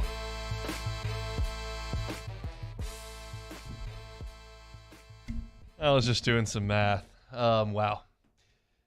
Most of you are aware of the Jello shot competition going on at Rocco's up in Omaha, which may be termed the greatest marketing strategy in the history of the College World Series. Through this point in the College World Series, which I guess we have played almost a week, they have sold 16,345 Jello shots, which means Rocco's has made a revenue on these of $73,552 in a week on Jello shots. That doesn't even count beers or wings or whatever. I don't even know if they sell at Rocco's, but they've made $73,552, and I'm thinking it didn't cost them too much to make those Jello shots. Sharif, when was the last time you had a Jello shot? Oof, man, that's probably when I worked at Bogey's back in the day. Oh, goodness. Oh, goodness. Yeah, I could tell you Jello shots don't cost much to make, man. They probably spent maybe $2,000 to make $73,000. That's good business for Rocco's if you can get it, so shout out to them. By the way, who's winning the Jello shot off right now? It is Arkansas. Arkansas with 7,399. Ole Miss bringing up second place with 5,927. But if the Hogs were to lose today, Ole Miss would probably be able to slam the door and beat them. So That's something. Sharif Ishak joins us here, WDFU, talking some Pelicans draft. Before we get into any names at all, Sharif, one of the things I continue to read in some of the mock drafts and like need evaluations is that the Pelicans kind of have a little bit of everything on their roster. It's not one thing like they have to have.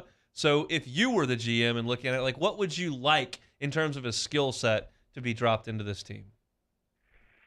Well, I mean, they have 4 starters who are going to be amazing. They got the role players who come off the bench. So this is pretty much line up for them. One thing could probably hit a 3-ball consistently. And it's so hard to tell which guy that is in the draft at that 8th slot. It's just at that point you're pretty much at a crapshoot, like who you're going to get at number 8, unless you're moving up to get somebody who's a proven outside shooter. But anyone they add is for a developmental type of player. He's going to probably play most of the season in Birmingham, and they might use him in spot situations because, honestly, Hunt, the team is loaded. I mean, who is this player going to get minutes over? I mean, look at the roster, up and down the roster right now. Who is this guy that they're about to draft going to take minutes from? That's the question you need to answer. He'd probably get maybe 8-9 minutes a game if he stayed, but who is he playing over?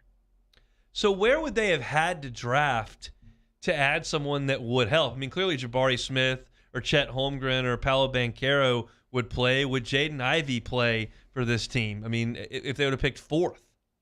Yeah, he would probably be the perfect fit for the team. 4 would have been the right spot for them to get the player that they probably could throw in there who could shoot from outside, play a little bit of D. I think I heard that his name was compared to Dwayne Wade and a little bit of Ja Morant. I mean, you get a combination, yeah. So Jaden Ivey would have been a perfect fit. I don't see the Pelicans moving up. They're more likely to move back a few spots and maybe add a veteran and then draft a player at that spot. Yeah, that's what do you think the likelihood of that is? Because that's something that's been bandied about a bunch. Because like literally every time I read one of these mocks, it's like, well, Pels don't have to pick here. Like they can back up and go get somebody, clear a little cap room, lessen the hit when they do draft. Like, what is the likelihood they back up? Just talking to our Pels contributor, Shamit Dua, he brought up a great point yesterday. He said if their guy, 1 or 2 guys aren't on the board at 8, they can move to number 10 with the Wizards and get Kentavious Caldwell-Pope, maybe come off of Devontae Graham, and at number 10 they can draft Jeremy Sohan out of Baylor and be perfectly fine with that, and they can move on. Or they can draft Ousmane Dieng, who played in the Australian League, but it looks like he's flying up the board, and that might be a pick that they could take at number 8. So it's you could say it's like a 50-50 for them moving back to like 10 or even 12 to add some veteran and maybe come off a couple contracts and then draft a young player at one of those 2 spots. Like you said, you feel really comfortable about this starting 4, especially. So it's really not looking likely that the Pels, whoever they draft in the top 10 is going to be a starter for next season. So I think that really ups the ante with them re-signing Zion. How important do you think that is for David Griffin and the rest of this front office to get done before the season? Well, July 1st, he's going to be able to sign that contract, and he's already said multiple times that he can't sign it quick enough, and that's going to happen. The max is $180 million, and if you've seen recent pictures of him over the last 48 hours, he looks ripped, looks good. Yeah. He was playing some ball, Delgado, yesterday in the Bar Park and with some kids, and he looked really good. So they're probably happy with the direction he's headed in terms of getting in shape for the season. And being healthy. Obviously, he's been cleared to participate with no restrictions. And that once it comes time to sign that extension, he's going to do it. And I've told y'all, once he becomes healthy, this is going to be a scary top 4 team in the Western Conference because they're young and they got the mix of young veterans, and that's going to put them in a great spot for the next 4 to 5 years. Is it time to? Have we put the Zion drama to bed? Is that over? He signs the extension. He plays opening night next year, and we're off and running. Yep, pretty much. I think that's what the Pelicans want this offseason. They want this draft to go as smoothly as possible. They want next week to go even smoother with Zion getting his contract extension, and they just want to go into the regular season with no issues. Nobody getting hurt. I mean, I know Brandon Ingram had the surgery on his finger, which he jammed in that Sun series. Other than that, he should be healthy in the next 5 weeks, 6 weeks, and if everything plays out smoothly and we have no issues, which which would be great because it feels like every offseason there's something. And maybe for once, coming off the last season, everything will be moving in the right direction. 2-out homer for Oklahoma in the first, a 3-run homer. So the Sooners lead the Aggies 3-0 up in Omaha. All right, Sharif, what names have you heard the most? I mean, obviously Olave was a huge buzz with the Saints, and that came to fruition. Are there 1 or 2, 3 guys that continue to show up either in mock drafts or what you've heard down there? In a perfect world, which I don't even know what a perfect world is anymore when it comes to drafting players in the NBA draft, because it's one of the more fluid drafts, you would hope that maybe Benedict Mathurin is there, but it looks like he's flying up the board from Arizona, Pac-12 Player of the Year, athletic, got a nice jumper, he can get to the basket. His defense is your worry, but he might be gone. And the other guy would be Dyson Daniels, who played for the Ignite. He's from Australia, young kid, averages about 12.5 points, 7.5 rebounds, and he can play some solid defense. Just would have to have Fred Vinson work on his shot.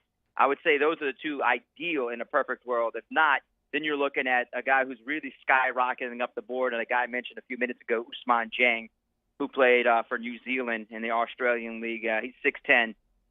He's 19 years old and is only going to get better. He's going to continue to grow, and he can play the 3 or 4 for them, and he could possibly be the one. He could possibly be that guy who can be good down the line for them and provide some depth. So I would say those guys, and then if they do move back or they stay at 8, I like Jeremy Sohan, but maybe not at number 8. That's if you make the trade back with the Wizards or maybe the Thunder at 12, and you maybe get off a couple contracts. But Jeremy Sohan's good. He's a defensive player. You're almost looking kind of close to a Herb Jones if you draft Jeremy Sohan. He's kind of got that great fire on defense, almost a Herb Jones, Draymond Green. That's kind of the comparison for him, that he's young as well, very long, and he just has to refine his offensive game a little bit. And with Fred Vinson, he can work with anyone's jump shot, which he did with Herb Jones last year. But any of those guys would be good. I'd be perfectly fine if they got Daniels, Dieng, or even Sohan. But my guy I'd prefer is Mathurin, but it doesn't look like Mathurin's going to be there. So we know B.I. and Zion shared a college campus. A.J. Griffin went to Duke as well. That's a guy who slid a little bit from what we thought right after the NCAA tournament. I'm looking at a mock right now that's got him 10th. That's a young guy, 6'6", can really shoot. I loved his game at Duke. Any chance that they dip back into that well? Maybe so, but I just think the defense with him might scare the Pelicans off. Doesn't really play much defense. And I think that with this team, they like players who can almost go two-way. And you're seeing a lot of that with this team. They want some two-way players who can shoot it up a little bit. And him not being able to play defense is a pretty tough sell for the Pelicans. I think they prefer someone who's really good on defense, that they can work on their offense a little bit more than someone who might have just a jump shot and that's all they can provide. A name I'm seeing a lot of on a lot of mock drafts is Shaedon Sharpe from Kentucky. Do you think that's a likely draft pick for the Pels? I would say no. I'd say that even if it's on the board, I still say no. I think that they may go one of the other names I mentioned, and Sharpe might be gone 6 or 7. And his name is up and down in some of these mock drafts, but my gut would say no to Shaedon Sharpe. I just think they want someone who played and someone that might fit their system in the way they've been running it under Willie Green and the coaching staff. My gut would say no to Shaedon Sharpe, and it's nothing against him. I just think they just probably are looking for a certain type of player, and it may not be Shaedon Sharpe. All right, Sharif, we'll do it again at the end of the week after the Pelicans have made their decision. We appreciate it. Yeah, as long as Texas A&M doesn't win the College World Series, I'm good. Well, they're down 3-0 with their backs against the wall now, but they got a pretty good offense, so we'll see what happens. Have a good one, Sharif. Thanks. All right, guys. Thanks.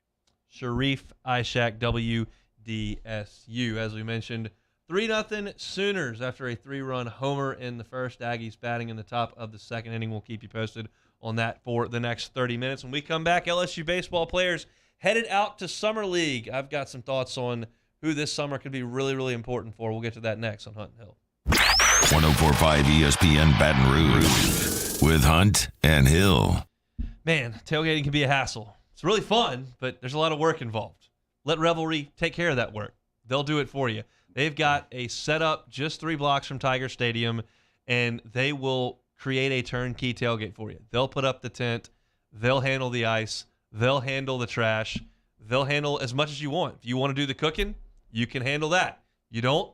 They got you covered with the catering system. They got a lot of great amenities over there at Revelry Tailgating, Jeremy. Yeah, so happy to tell you all about their full-service turnkey tailgating and their standard package. Their standard package has 25 to 30 people in capacity, a 10 by 20 high-peak tent. It has 3 coolers with all-day ice service, electricity hookups, all-day concierge and bellhop service, all-day trash service, and they also do a post-tailgate cleanup. That concierge service is awesome. Bring your beer, and they'll come to your car in the golf cart. You just load your beer up on the golf cart, load your cocktails up on the golf cart. They'll bring it all the way to the tailgate. They'll set it up for you.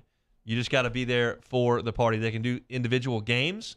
They can do a season pass for you if you want. And if you want to do a business tailgate to entertain clients, they got you for that. If you just want to have a bunch of folks in town but don't have a spot or don't know how to start a tailgate, Revelry can do it for you. Check them out at revelryteam.com.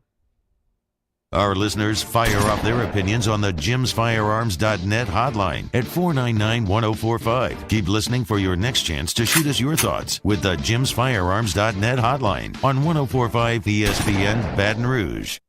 Follow us on Twitter at 1045ESPN to cast your vote in the Citizens Bank and Trust poll of the day. Vote daily inside Off the Bench, Hunt and Hill, The Early Line. And after further review, Citizens Bank and Trust brings you the poll of the day via Twitter at 1045ESPN. At All-Star Toyota, you get it all. If you're in the market for an all-new Toyota vehicle, come see our friendly and knowledgeable sales team at All-Star Toyota. Located in Baton Rouge at the corner of Airline and Goodwood, we've been serving our community since 2005 by offering a large selection of new Toyota cars, trucks, and SUVs. Get behind the wheel of your dream car and take a test drive at All-Star Toyota today. Join 100.7 The Tiger and Our Lady of the Lake Ascension, Saturday, June 25th at the Lamar Dixon Expo Center in Gonzales. Enjoy live music from Ted Durr, Mike Broussard and the Night Train, and Jamie Badron and the Kickin' Cajuns. Make sure you grab a delicious plate of jambalaya from the Mike Ward's Liberty Safe's Jambalaya Cook-Off to raise money for the Alzheimer's services of the capital area. The Swamp Pop Music Festival with Supreme Chevrolet. Louisiana's country station. 100.7 The Tiger. This isn't just another day. It's so much more. Kelly's life was put on hold when her auctioneer primary care doctor discovered a rare blood disorder. Her doctor connected her to an auctioneer care team of cancer, heart, and kidney specialists. With multiple primary care locations around Baton Rouge, same-day appointments, and online scheduling, we're relentless about keeping you healthy. Auctioneer Baton Rouge, innovating healthcare for Kelly. Are you a licensed contractor? There's lots of good contractors in Louisiana doing work the right way, but unfortunately, too many unlicensed contractors are working outside the licensing requirements. Working as a contractor in Louisiana requires a license for the company doing the work. The Louisiana State Licensing Board for Contractors wants to help you get licensed to allow you to conduct work legally. It's not difficult to get the license. We can help you. Go to lacontractor.org for more information. Licensed contractors, it's the law. Gulf Coast Office Products is a nationally recognized Savin office equipment dealer based right here in Louisiana. Over 100 employees strong, Gulf Coast has the boots on the ground to support all vertical markets from education, engineering, legal, and finance. With the latest in office technology from desktop to production segment units, Gulf Coast and Savin have the perfect fit for you. Call 225-756-2644. That's 756-2644 for Gulf Coast Office Products.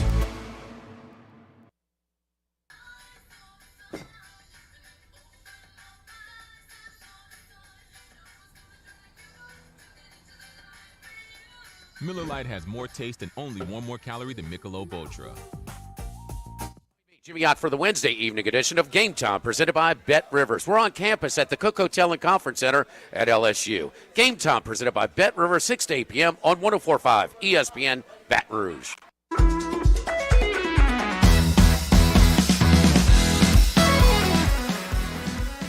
Hunt and Hill, 104.5 ESPN Baton Rouge.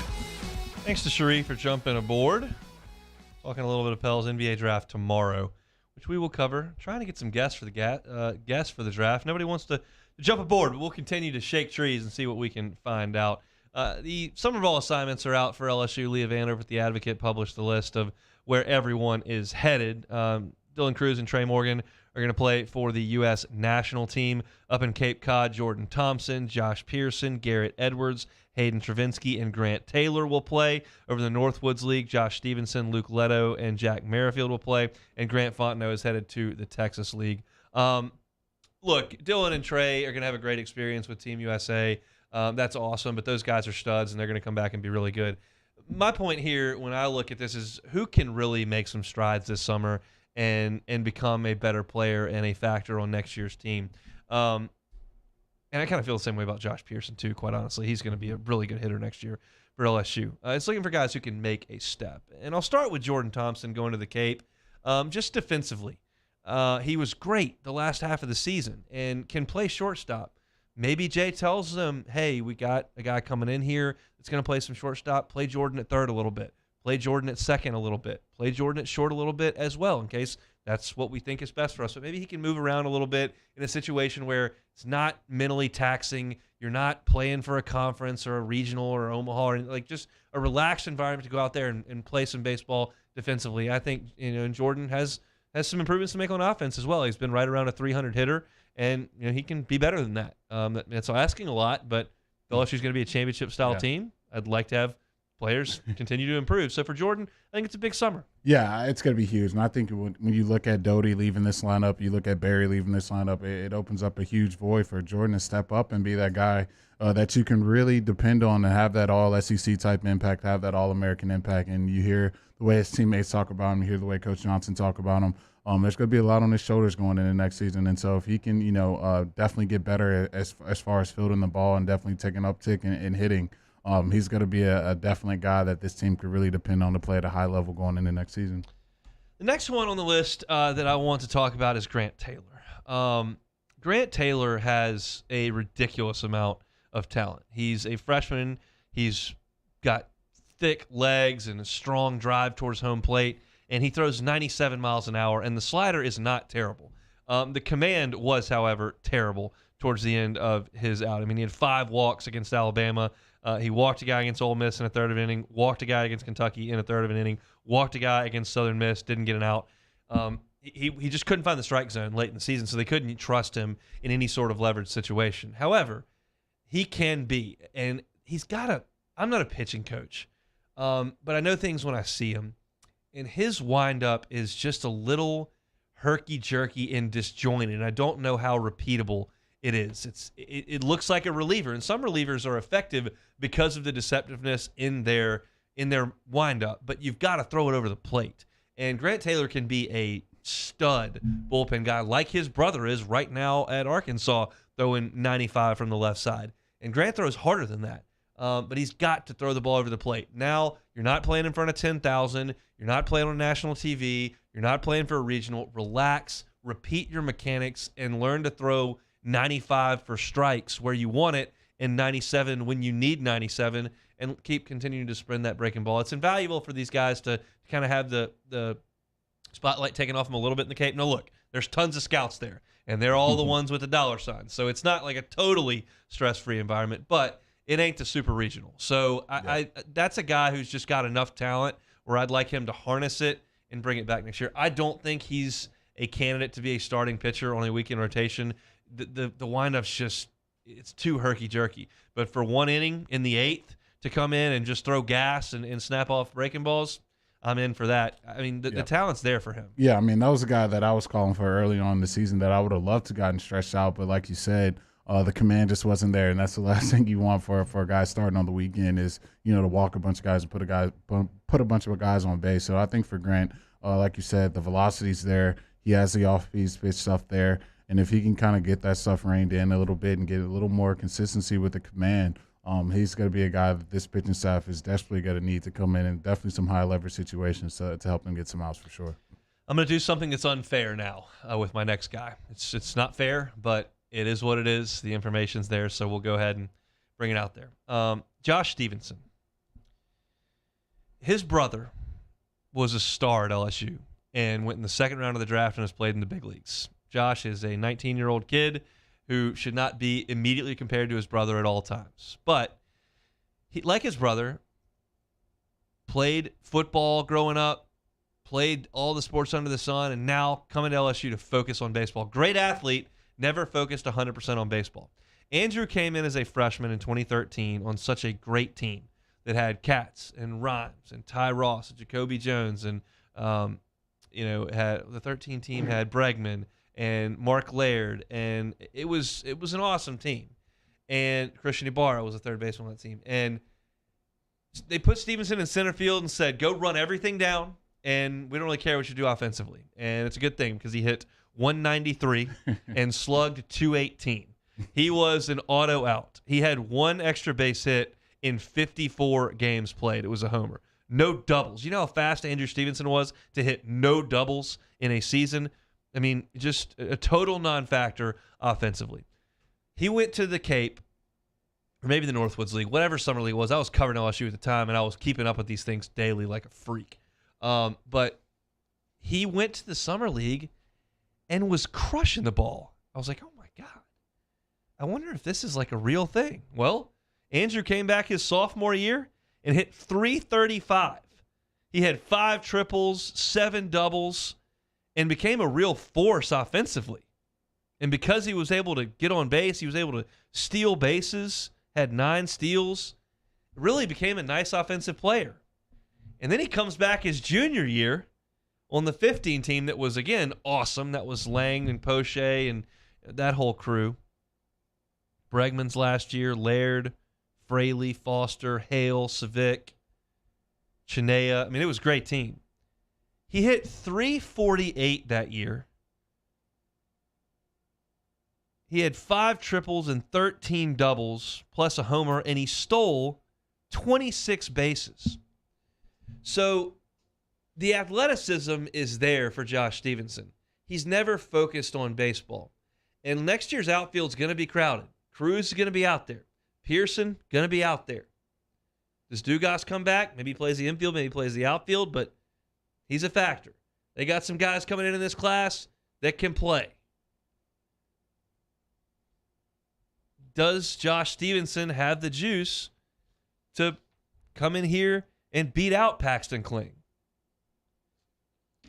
We'll see, but I think it's a huge summer for him, and the tools are there. Yeah, no, it's huge, and I think Alpha is probably going to be one of the more stacked spots for this team last year. And you saw a lot of guys kind of take their talents elsewhere because it's so hard to find playing time. So I think for Josh, it's going to be the production he can bring from the bat. I think we know what he can do fielding the ball. Not his best effort last season, but I think as a young guy, that's probably my least of my worries for him. If he can find a way to bring some production from behind the plate, then it opens up a whole new world for him as far as helping this LSU baseball team. I think as of right now, I can't pencil him in to be a starter right now. I think there's other guys that I can point to. I think Pearson and Cruz, you definitely got those guys in there. So Josh is going to be right there battling to earn a spot on this team. If he can bring the bat, it's going to definitely help his chances with this baseball team.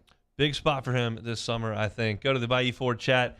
Brody Dupre says, what do you know about Jared Jones ready to report to LSU in July as he's skipping the draft?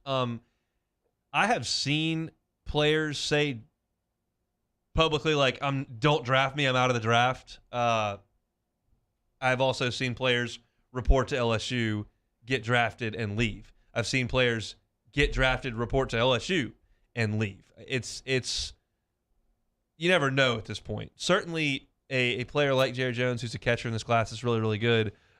If he comes to LSU and enrolls, that's a good first step.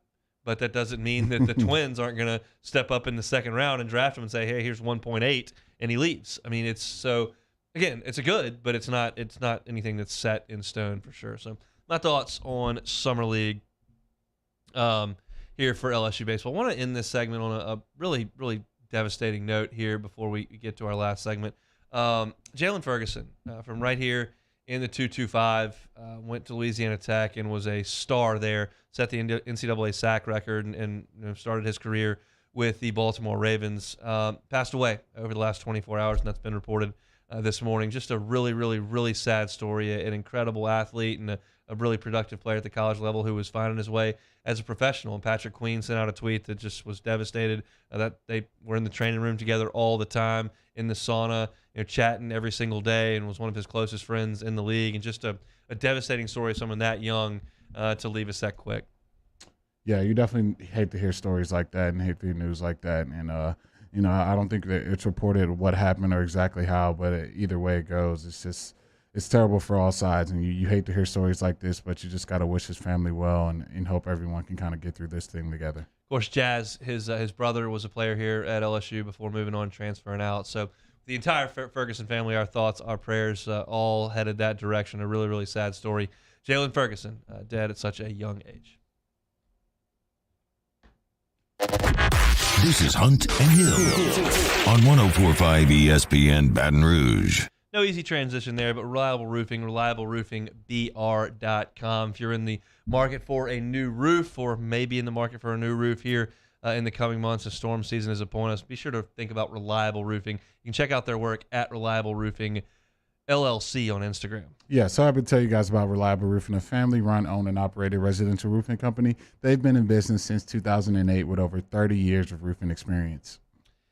Reliable Roofing, Lionel and Jared, the owners, they visit every single work site that Reliable Roofing gets on a job. And once that job is done, a 5-year labor warranty. That's as good as you're going to find in this marketplace. If you're a teacher or a senior citizen, 10% off your roofing needs over there at Reliable Roofing. Check out their work at reliableroufingbr.com. In times of need, get a full list of phone numbers, websites, and other important emergency information on the Demco Stormwatch page at 1045ESPN.com. Bayou Chrysler Dodge Jeep Ram has new 2021 Jeep Wranglers and Jeep Gladiators on our lot now with $5,000 off MSRP. And all new Bayou vehicles come with a 1 million mile powertrain warranty. If you need sales or service, the crew at Bayou is going to do right by you.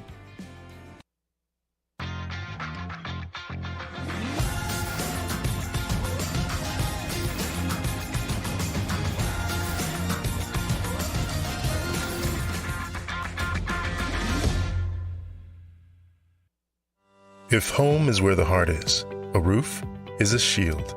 That's why for over 25 years, South Louisiana always turns to Garcia Roofing and Sheet Metal. For more information, visit garciadidmyroof.com. My own people call me an Uncle Tom. I play music. Been wined and dined by royalty. Trying to bring people together. All people.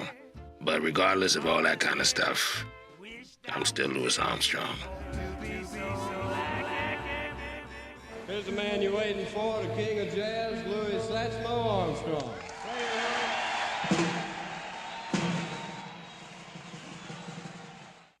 Service Master Elite create clean, disinfected work environments. As a local business, we take pride in serving the New Orleans and Baton Rouge areas. Our cleaning protocols follow CDC and OSHA standards for healthcare settings, offices, senior living, restaurants, and industrial plants. Contact Service Master Elite to get your operation ready for reopening with germ disinfection cleaning. Service Master Elite, the trusted choice in professional cleaning since 1996. It's no secret. The best oysters in Baton Rouge are at Jolie Pearl Oyster Bar. Enjoy mouth-watering South Louisiana flavor and oysters from all over the country. And don't forget our nightly drink specials.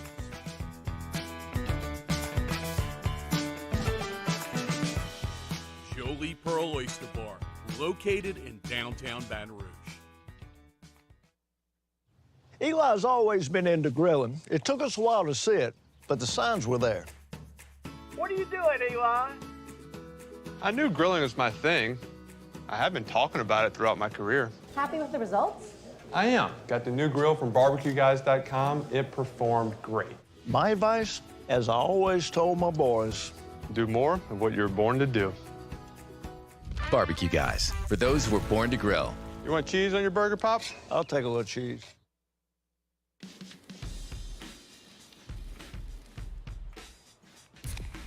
Light beer shouldn't taste like water. Miller Lite has more Up on Thursdays off the bench. Start to get you ready for the weekend, as well as the latest out of Omaha. What happened in the Final Four? Plus, a brand new edition of Big Deal or No Big Deal, some college football talk, and a brand new Munchies with Chef Michael Johnson. Off the bench, 7 to 10 a.m., 104.5 ESPN.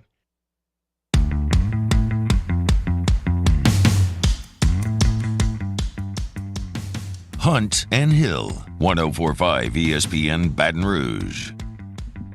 All right, let's get to some take it or leave it as we wrap things up. Fire away, Mr. Hill. All righty, here, let's do it. Sports Illustrated is reported to be building a $4 million resort compound north of Biloxi, hotels, restaurants, bars, and a massive lagoon in the works. Vacation to Sports Illustrated world, take it or leave it.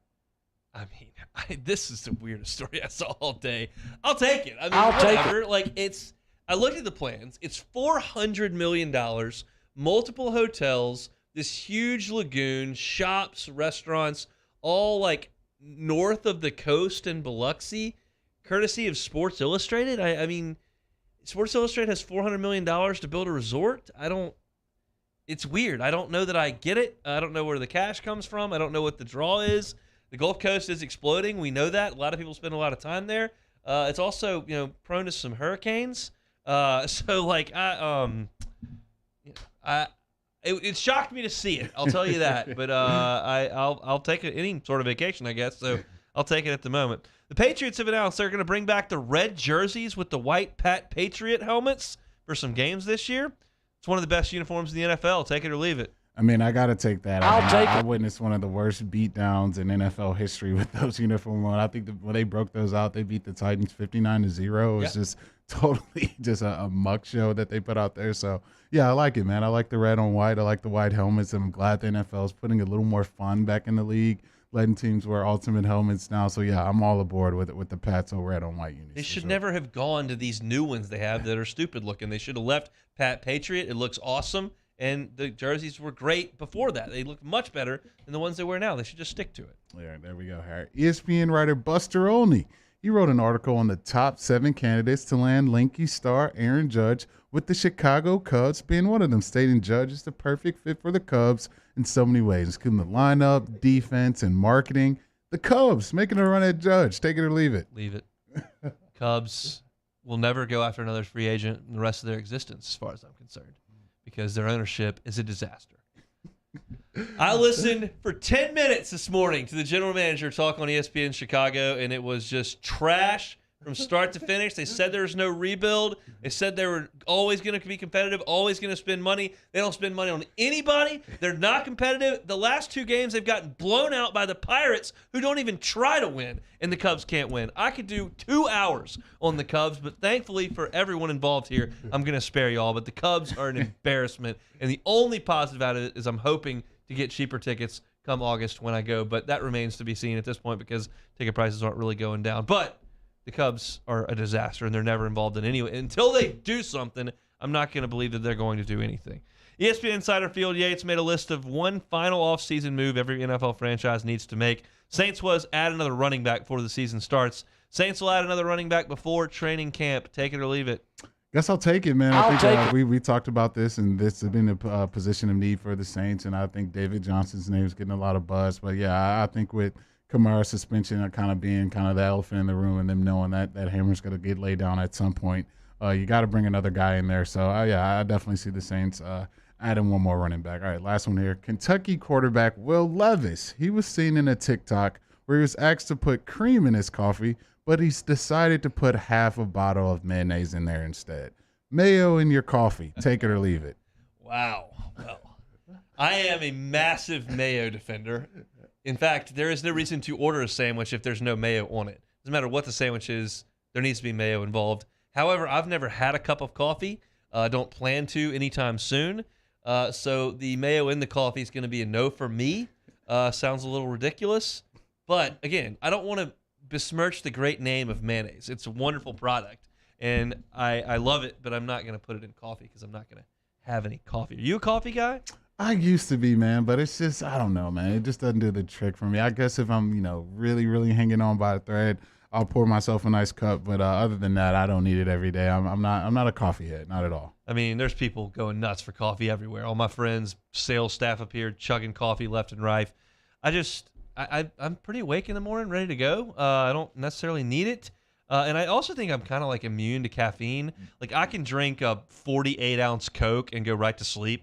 I realize coffee is a little more potent than Coke. But the point remains, like I kind of can go to sleep. Last one here, not really a take it or leave it, but Mississippi State is opening some things in their upper deck where they don't sell any tickets in the corners. They're making it like pods where it's kind of open air and it's like a standing room where you got tables and stuff that you can have like 10 of your friends in. There's no like seats. You kind of stand on a balcony. They're calling it the balcony. And you just stand. It's in the upper deck.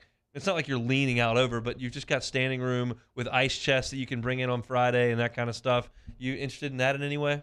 I would have to see. It doesn't look too appealing off the sound of it. Maybe with the right crew, but I don't know. It just seems like a money pool to me if just hearing about it. They're trying to sell the tickets. They never sell the corner of the ends of the upper decks, so trying to make something a little more attractive. We'll see if that works. It kind of looked decent to me. That stadium's not that tall, so just hanging out with your friends.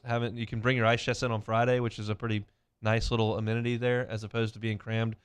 Problem is you're going to have to listen to cowbells no matter what, so that's not at all ideal. So if you want to catch anything we did today on demand, 1045ESPN.com or Apple Podcasts or Spotify. Opened with a College World Series talked a little running back recruiting, Deshaun Watson and LSU transfer portal stuff in the first hour, and lead toss in the second hour, talking some LSU history. Matt's going to drive you home from 3 to 6 today on After Further Review. Jimmy Ott's Game Time coming at you from 6 to 8. Mario and Musso have your early line. It's 3-0 Oklahoma in the College World Series right now. We'll see you tomorrow with Aaron Murray on Hunting Hill.